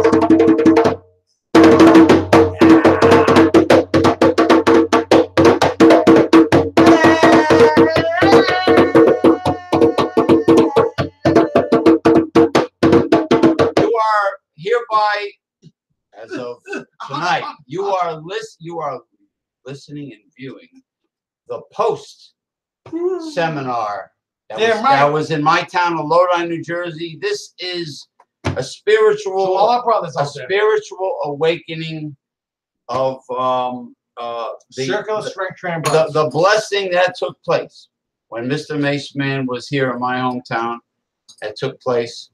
And yes, and before he leaves, he's going to get a blessed St. Benedict's medallion to keep the evil spirits away. Because this guy, because of his honesty, and because he is a man of God, he will be. I am a man of God. He will be under spiritual attack from the negative powers, the negative forces of. Devil ain't getting me. I'm gonna be Jesus. I'm telling you, honest. I'm playing golf with Jesus. Honest, good people are under attack. Spiritual warfare. Spiritual warfare. And this guy, this metal is used by Catholic priests in exorcisms. And I'm going to show it to him, and I'm going to leave it right on here. And I got to bless it. Though I got to go through the ritual. I'm dead serious. A hot-driven ritual. Not fake. I originally no Cadillacs for doing that. No, this is a real serious blessing from God. Serious ritual blessing that the medallion must go under. No airplanes. And I first learned about St. Benedict's medallion by watching an episode of The Ghost Adventures by Zach Bagans on the Travel Channel when they went to the actual exorcist's house in St. Louis, Missouri. And this is where William Peter Blatty wrote the book The Exorcist. This is a true story. It took so many priests. Looking out for me. So many priests could not get the demons out of this boy except the last one, and he used some prayer to Saint Michael, the archangel. Yep, the archangel. That's what my son's name. He used the word Dominus. Dominus. Yep. So what I'm saying is, when I show you, actually, I can show you the medallion. I can show you the medallion. Why don't we just do the ritual right now? No, it's too. It's a little, involved. Because I think we can share God with everybody. Because maybe there's some other brother Palavan out there needs some love. We all need love. No, well, you know what? This is a question of protection. Okay, this is the front. Wow, it's a fancy one. The other side is the image of Saint Benedict. Oh. But that's my brother. This is the front. See, it's a nice fancy one too. All right, so it's not a puny little medallion. This is the front. The other side has an image of Saint Benedict. I'm hanging it up behind my bed to protect me. So this is gonna get blessed. Got the holy water up here. Yep. Is enough for you. Then I gotta get a refill of holy water. I'm gonna leave that here. So you know what it looks like. It's a real deal. And it's the biggest one. I mean, most of the Saint Benedict medallions are tiny. That is like, and it's fancy too. Okay, there you go. It's fancy. See, that's what happens when you come to Jersey. Well, when you visit me, that's what happens. There's a lot of people in Jersey that were throwing Mount Kilauea. And this guy's not a cupcake. Asshole. Why would a person from the United Kingdom get so upset over an Australian female bodybuilder that's all jacked up if he's not related to her? Why would he even? Shh! Don't tell his wife. Shh. Oh, wait a minute. Oh, maybe he does know her. Maybe. Maybe he did a little to her. But if you like those kind of women who look like men, geez, does that mean that you actually like men? Maybe he likes trannies. So I don't know who. James, it was fine that day, but keep it short playing because you gave cupcakes. But the other day we were driving and we saw this person in these white jeans, and we said, you know what I'm talking about? After the thing. I'll let you talk because I want you to talk the way you want to tell it. And we were. Oh, you mean Lodi? Yeah. When it was hot? No. Nah, there was this. But I had to wonder. There was a person. There was Could have been. There was a person walking. Don't know what baseball team they're on. That looked like, to be perfectly honest with you, in Lodi, New Jersey, down Main Street, and we were riding in the car, and there was some traffic, and there was a person who looked like a transgender prostitute. The way the outfit, the facial features. I mean, in Lodi, I mean, it's like, I mean, nothing surprises me, to be honest with you, but all in white, with stiletto high heels, and the facial features was like that. So it was almost like maybe a transgender streetwalker. Everybody's got it right, but I don't know. Just don't tell us how to think. Yeah. Now, let's give a tribute to that steakhouse. Blowjob Steakhouse. 20-minute wait, sir. But we'll take your money. 20-minute wait. Yeah, 9 o'clock, 9:30 at night. How can there be 20-minute wait that late at night on Saturday night? And it's all the fault of the person that's way down south in Dixie. Dixie, hurrah, hurrah, la la la la la la la la la. In Dixie, because I don't know the name of the words, but I'll try to rhyme these words. Ba, ba, ba, ba, because you are such a little turd. Ba, ba, ba, ba, ba. Hey.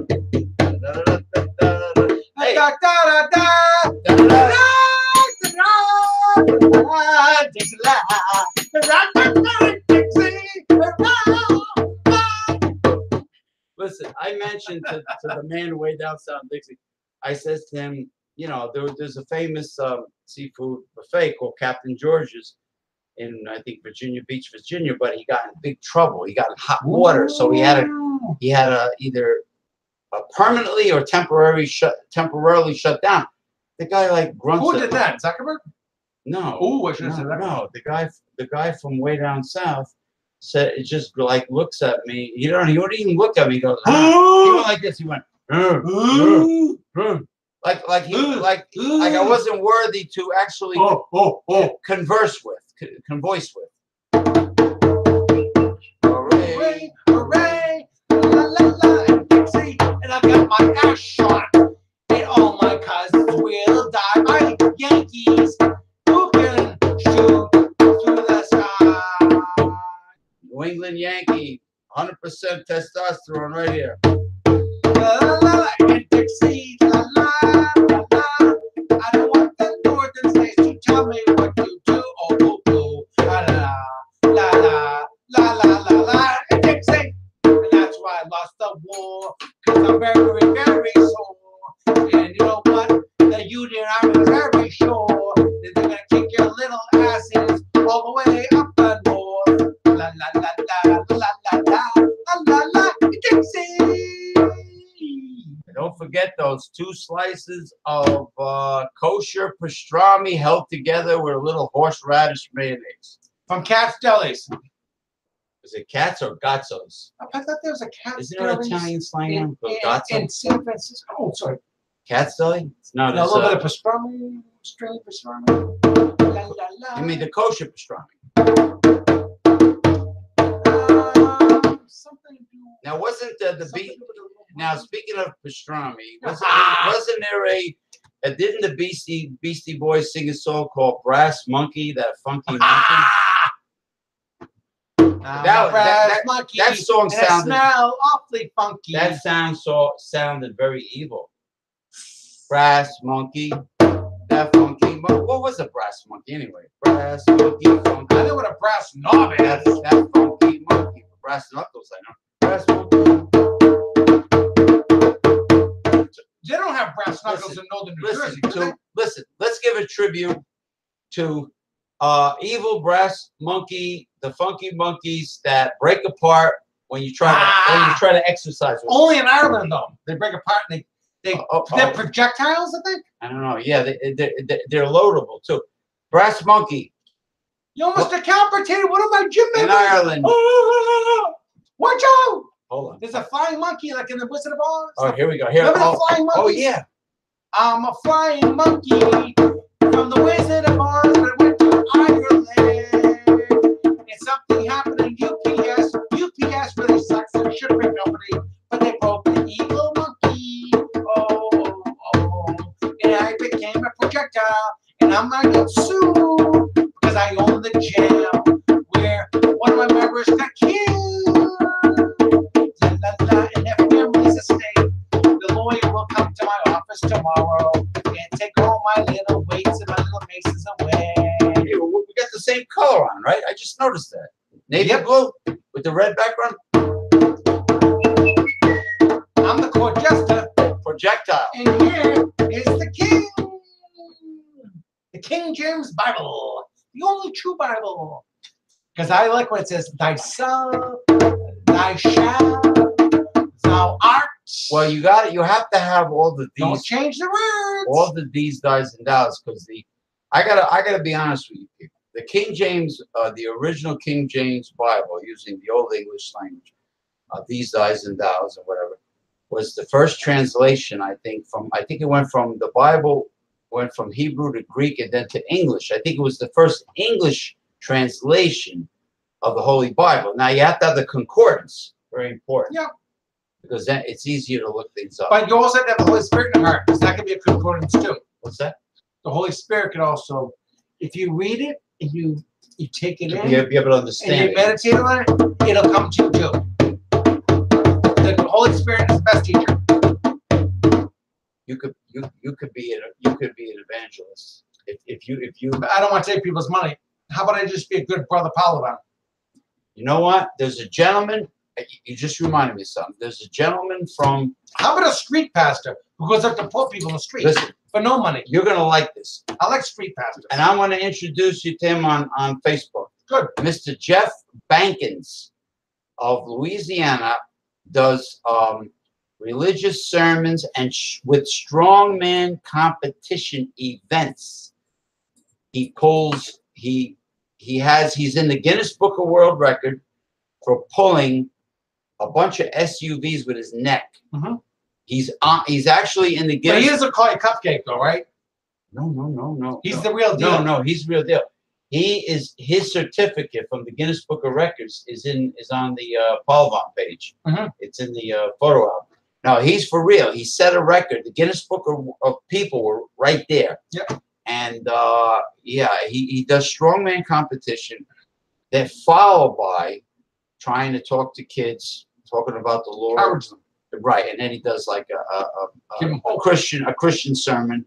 So he combines the strongman competition with which sounds very interesting. Yep. He's been doing that so for he builds a while. them physically, builds them spiritually. Right. What he's doing is he's trying to help the kids that are in need that get into trouble. Yep. Today, and there's a lot of kids that wayward boys. I guess that's the word. Yep. The Lost Boys. The Lost Boys, and Babe Ruth was one of them. Yep. And Babe Ruth, people like to point the finger at how he's bad in the bar rooms at night. You know what? Babe Ruth gave his heart to all those poor kids when Babe Ruth was rich. He spent time. When you give somebody a time like this fellow, every day this guy's on social media. But none of you motherfuckers out there give this guy, where's all these viewers? Where's all your interaction? Where's the type? Well, Dude, type back. listen. But he still wakes up every day and talks to us. Whether we'll listen to him or not, he still prevails. He doesn't quit. Now, Don't quit, Jeff. We need you. God rest his soul. My late co-host, the Reverend Dr. William J. Eisenman, who got me, who got the bell. Bring him in heaven. I've done shows with him, Progressive Discussions, from 1995 until the last show was in the fall of 2017. And, he also did many sermons called The God Project, which everything is on YouTube. Cool. All his sermons are on YouTube, God Project. And he had a newsletter called Newsletter Censored because he, in 1977, before 1977, he had an incident with the government that they were trying to censor him by sending agents, federal agents, into his house, confiscate material that they felt was a little too hard-hitting. And, to force your way without, you shouldn't really have a proper warrant, but to force your way into a dwelling and confiscate your material, or try to shut you down. So then he started a newsletter, and God rest his soul, and that's it. I mean, the newsletter had to end, but everything in the newsletters that he did I put them on YouTube. So they're all there. All the information's out there. This gentleman does Bible study. If he wanted to, you can do, actually. Every night, my son Mikey and I, we have Bible study in our house. I read to this young man, he has special needs, and Daddy reads them every night. We do prayers, and we're with God. Well, I'm with God all day anyway, but we have a special quiet time with God every night before he goes to sleep. Right. At his bedside. Yeah, but you actually study. I have a little stool. He's already in bed. I tuck him in, and I read the Bible to him. We read the chapter of the New Testament every night. We pray together. We talk about the scripture, and I read him a Christian passage. Right, but you also have done actual Bible study. Yeah, at Acadia University. Right. Acadia Divinity College. So you have background in theology. Yep. You're a theologian in Christianity. Yep. So even though I'm rough and I swear a little, you know what? I'm the real deal, man, because I'm with my brothers. Maybe I don't have to preach the Beverly Hills people, You know, I like Old Man Jed though. No, you know, Well, you know, Old Man Jed. He did there once was a man. To Donnie, to Don. What's his name? Donna. What the hell's her name there? Donna Douglas. Oh, She died. Oh. Anyways, I'll give Uncle Jed. I'm more of a street guy.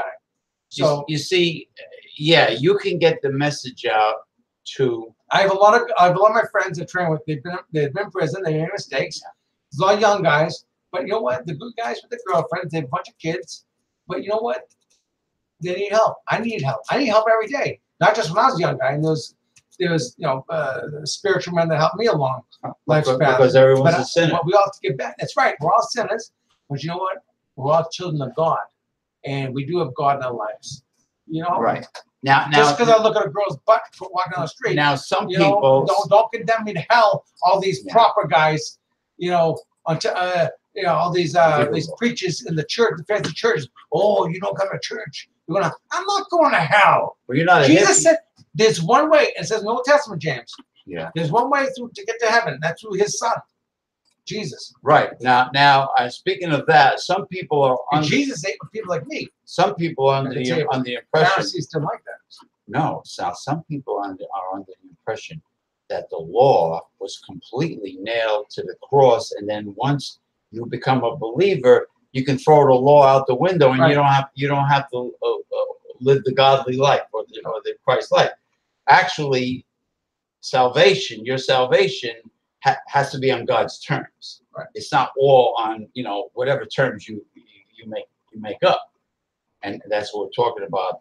You mentioned the last chapter of Revelation. People that try to rewrite the Bible, or they cherry pick. Joseph Smith, the Mormon. Now, how do we know that Jesus really appeared to him? I mean, for real. I mean, because he said so? Yeah, well, Jesus appeared to a lot of us. Like even my grandmother when she was in Italy. The Mother Mary appeared to her in the woods in Italy. My grandmother used to see many visions. I believe that. Many visions. But my grandmother didn't start a church either. Now, my grandmother was God rest her soul too, was an empathic healer. She would do prayers on my scalp or another person's scalp and doing Christian prayers, okay, making a sign of the cross, and tears would come pouring out of her eyes, profuse tears. And it was for the Moloch, the evil eye. Yep. She used to remove the Moloch. Now, she used to, like if you have an enemy, let's say you have somebody who is jealous or who doesn't want to pay hotel prices for hotel food. Okay, go ahead. Or wants to go to a nationally advertised chain. 20-minute wait. And is throwing you mental negativity. All right? He's giving you the evil eye. She was able to remember it, to remove it, and then she would say, go into the bathroom. When she finished, you felt like a new person. You felt like you were floating on a cloud. She says, go into the bathroom right away and splash cold water on your face 3 times. And the evil eye or the symptoms of illness would go into her body. Tears would be automatically pouring down her face as she did the ritual. She was an empathic healer. She also had visions. She saw things in her dreams. She used to tell me things like, if you dream that your teeth are falling out, someone that you know of is going to pass away. The more your teeth hurt in the dream, the closer that person is to you. If your teeth are really killing you, well, it's your demise. It's like the Irish when they hear the banshee give out a scream. If you see the banshee versus hearing the banshee, if you hear the banshee and see it, it's pretty bad. But anyway, there are people who are gifted, who are born with a special something, and he can give sermon and advice to people that can understand, that can relate to his humor, and he can relax people with his humor.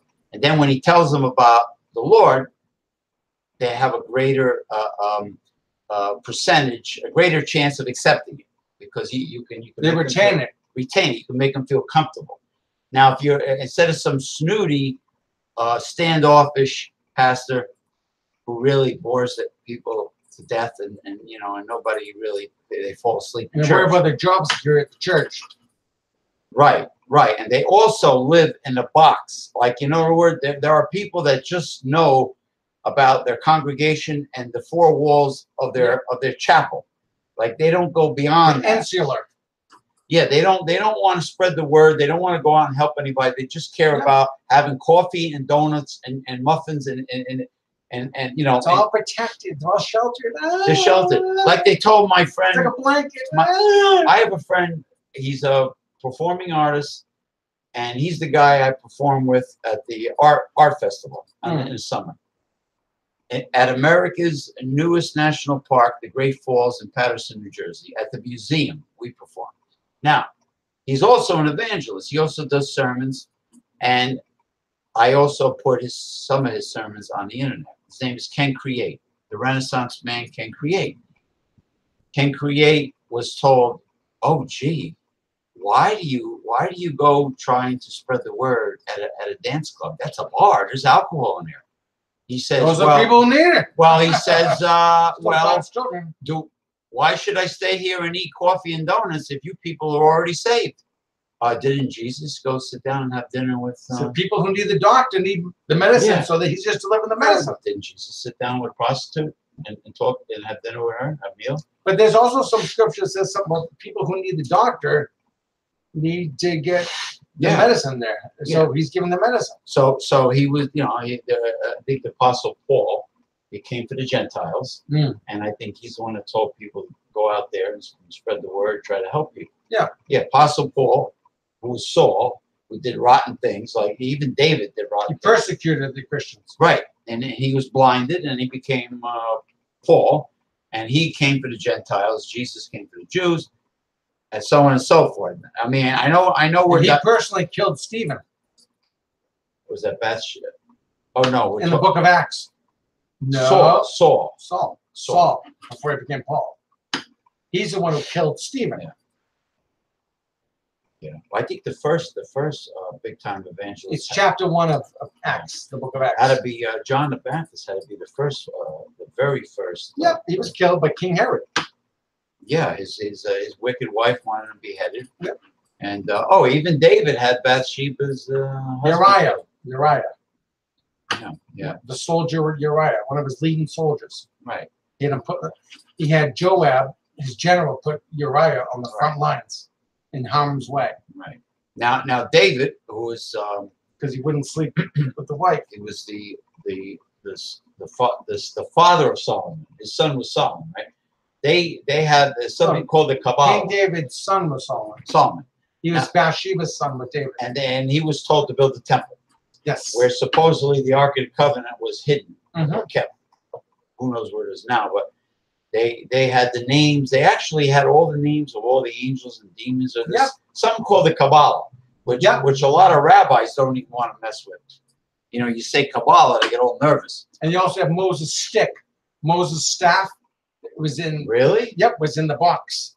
And what about the spear, the Roman spear that stuck, that had the blood of Christ on it? That wouldn't have been during King David's time. No. That was way after. That was saved, I heard. I don't know. The shroud, who knows? Who knows if it really was Shroud of Turin? The Holy Grail was not this fancy cup. It was. They say it was an alabaster, little alabaster cup that Jesus drank wine out of. That supposedly was the Holy Grail. But then, listen. You got man-made law in organized religion, and then you have right from the source. Yep.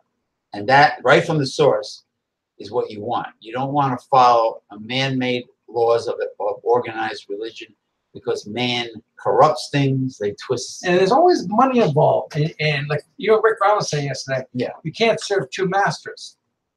No, well, money, the love of money is idolatry.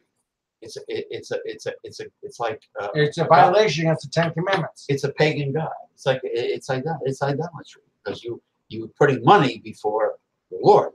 It's like James has two beautiful sets of Persian wheels up there.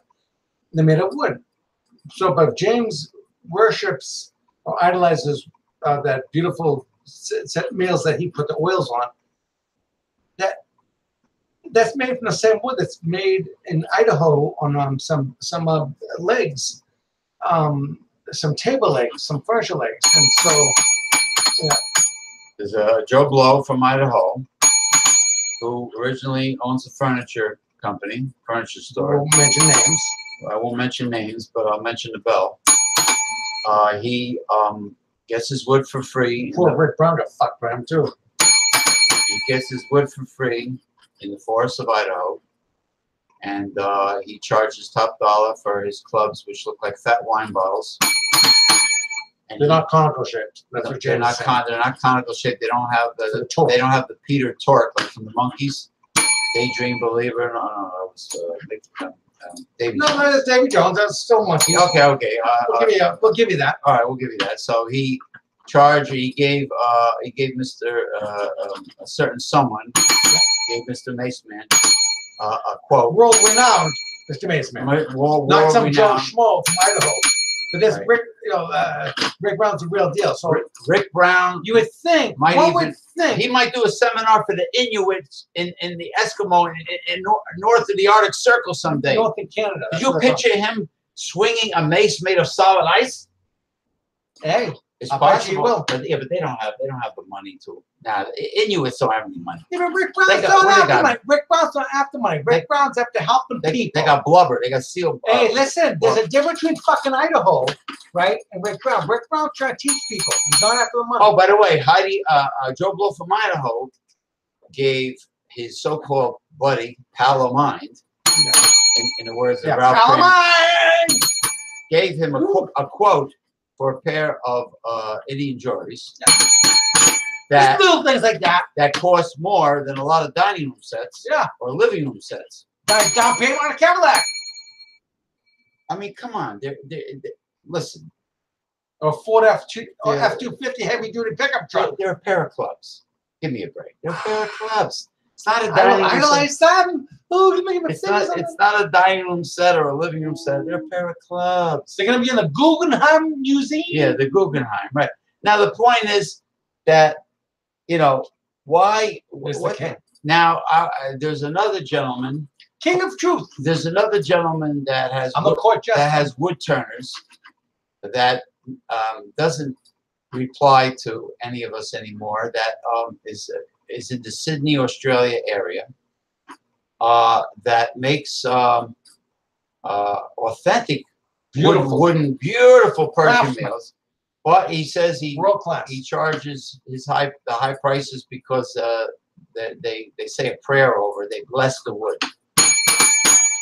He also Rick Brown offered to purchase. I thought Rick Brown went to the same city as him. He did, and he never met with him. 6,000 miles away. He never after get a cup of coffee. After the long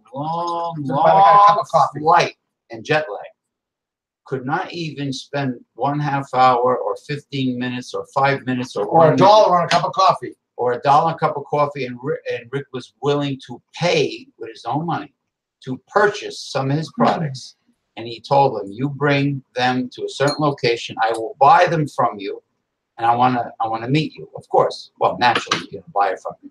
And I mean, you're right there. That's like me. That's like me saying, you're gonna do?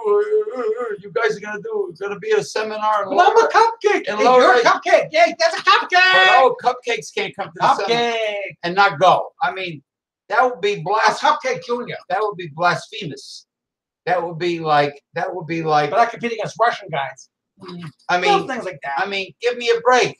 You come to my hometown, you better damn believe I'm going to show up and meet you and video.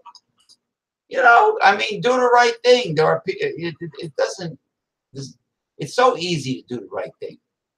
So what I'm saying is. What I'm trying to get at is there are people. The guy that got in here put for a cup of coffee at least. There are people in the health, fitness, exercise circle, even weightlifters, not just circular training. Weightlifters is pretty close. I gotta tell you, the Brotherhood, my Iron Brothers. Well, they pretty much fucking go out of their way for you. But you know what's? Yeah, but I've never met a weightlifter. I bet there's more drama in the circular circle, in the circular training circle, than there is in the traditional iron games. Iron games, because you can't lift the weight you can't. There's no pettiness. What I'm saying is the numbers don't lie. But there's so much pettiness going on in this circular training circle. It's outrageous. It's childish. It's like a cat. It's like a cat fight. If somebody's got bad elbows, right? Some young kid. We're not talking about guys that have lived life and played professional football or whatever they did. But guys in their 20s and 30s, why are they doing Masons with 50 pounds? Can you answer me that and getting bad elbows? And they always ego. Copper sleeves. It's ego. Oh, guys, please, man. Now you could. Go to 30 pounds. It's better. I'll use the shillelagh as an example. It's better to use. You live longer. Let's say a 15-pound mace with a light hollow tube and great torque. It's better to use like a 15-pound mace and do perfect biomechanics, perfect, opens up your shoulders, everything, perfect form. Yep. Then to try to struggle and kill yourself with this humongous god. The girls don't care, guys. I'm telling you, they don't even know what a 50-pound mace is.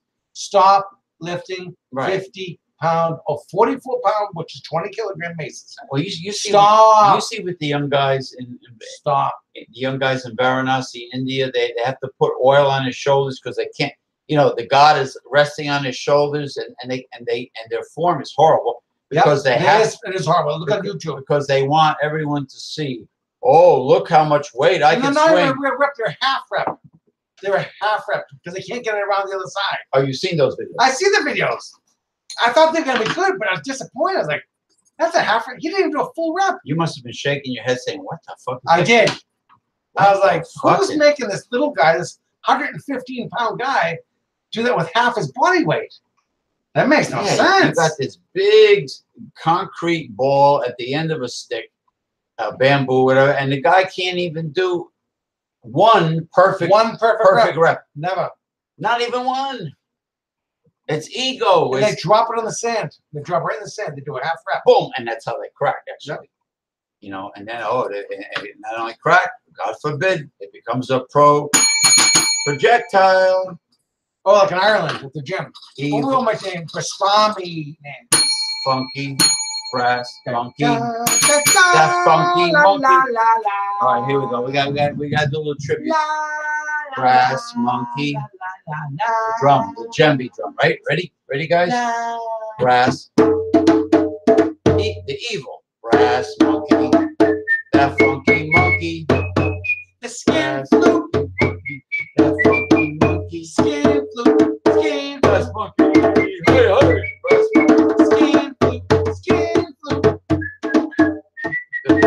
Skin flute. The poor guy from Ireland almost killed one of his members. Got sued by the estate. Almost got sued. Yeah, by the family estate lawyer. We are sorry to inform you that your husband has passed away because of a projectile ballistic mace head that was detached from the handle. Now there is another.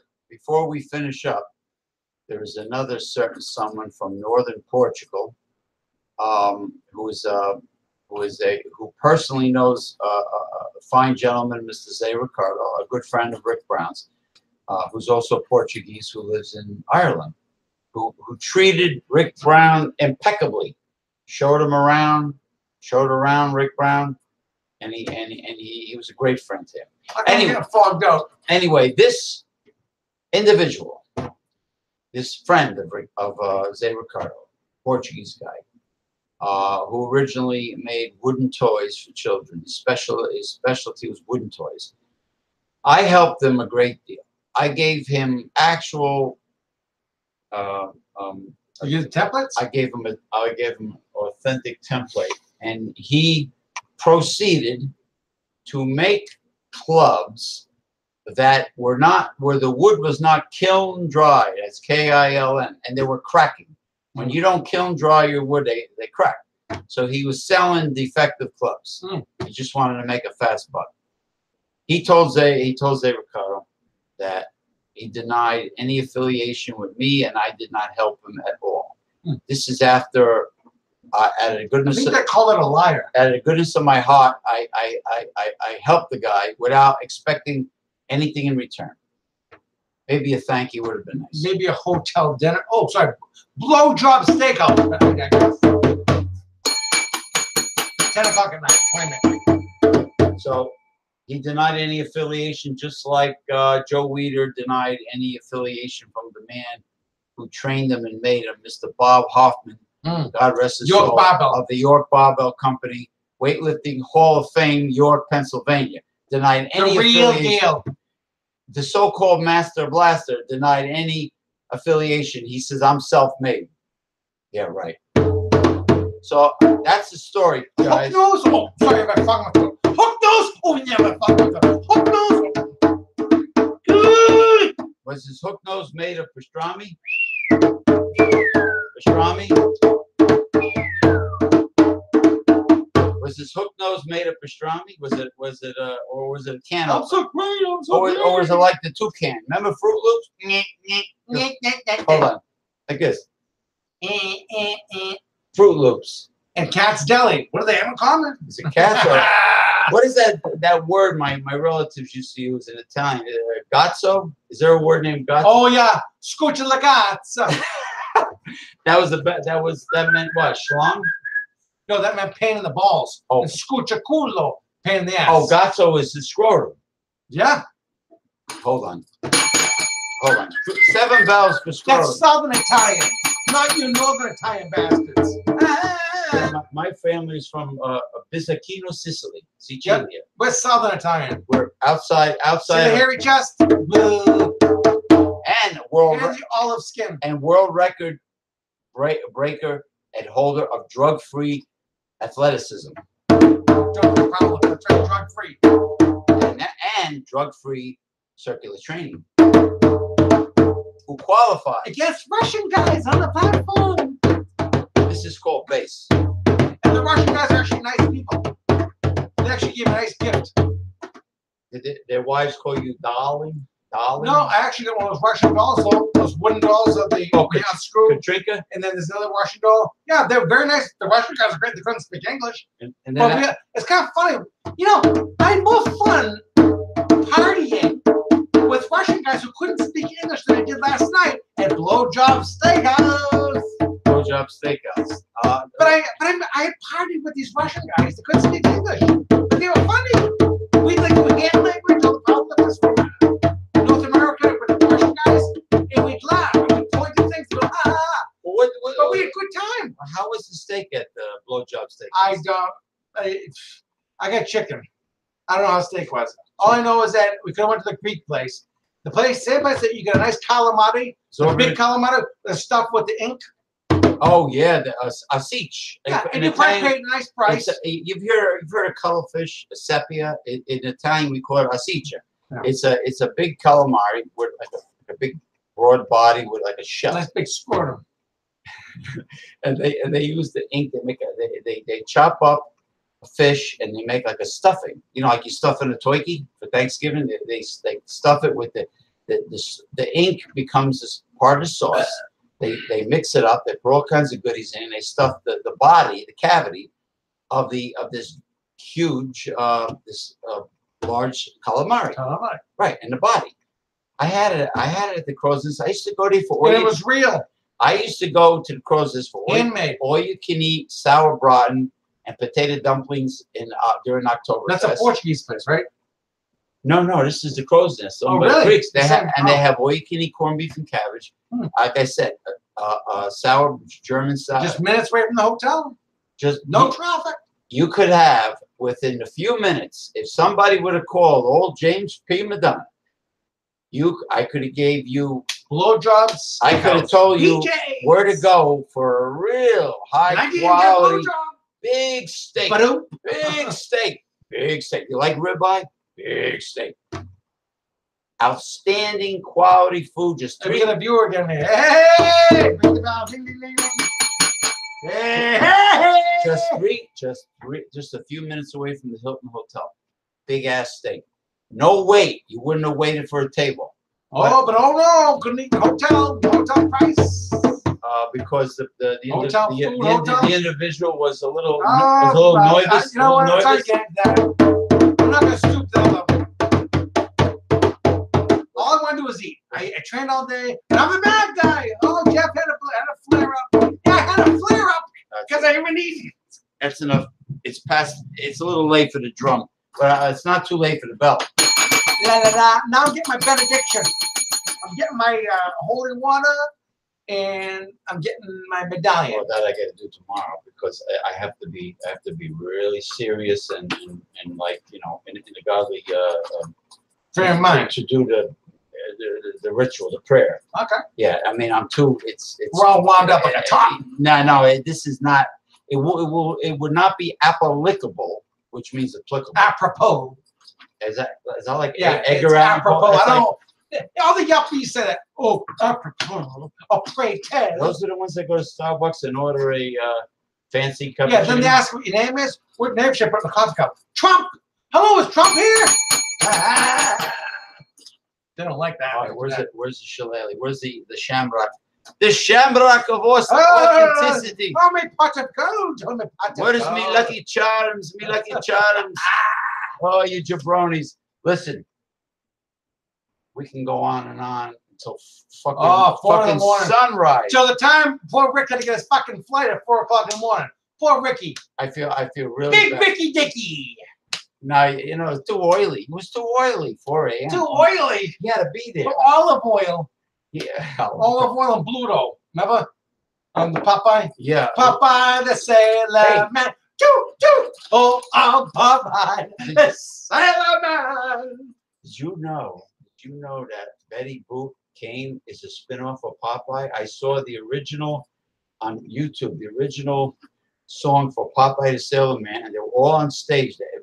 Betty Boop is from Popeye. They were all buddies. You know, Wimpy. I'll gladly pay. I like Wimpy. I'll gladly pay Wimpy you. was the best. I'll gladly pay you Tuesday for a BJ Steakhouse a meal today. Yeah, but you're waiting like 20 minutes. Hamburger. I'm 20 sorry. minutes. You know you're hungry. I mean, how does that make sense? I'm going to name this William J. Eisman after my late co-host, and I don't know how long it's going to last, but it's a high quality hotel bell. Hotel? Did you say hotel, James? The Hilton Hotel? Yeah, but no, we stayed at James's house. Oh, we're just too good for that. Just a few minutes away from where you could have had the New Breed Fitness. A big steak. Yeah. A big ass steak.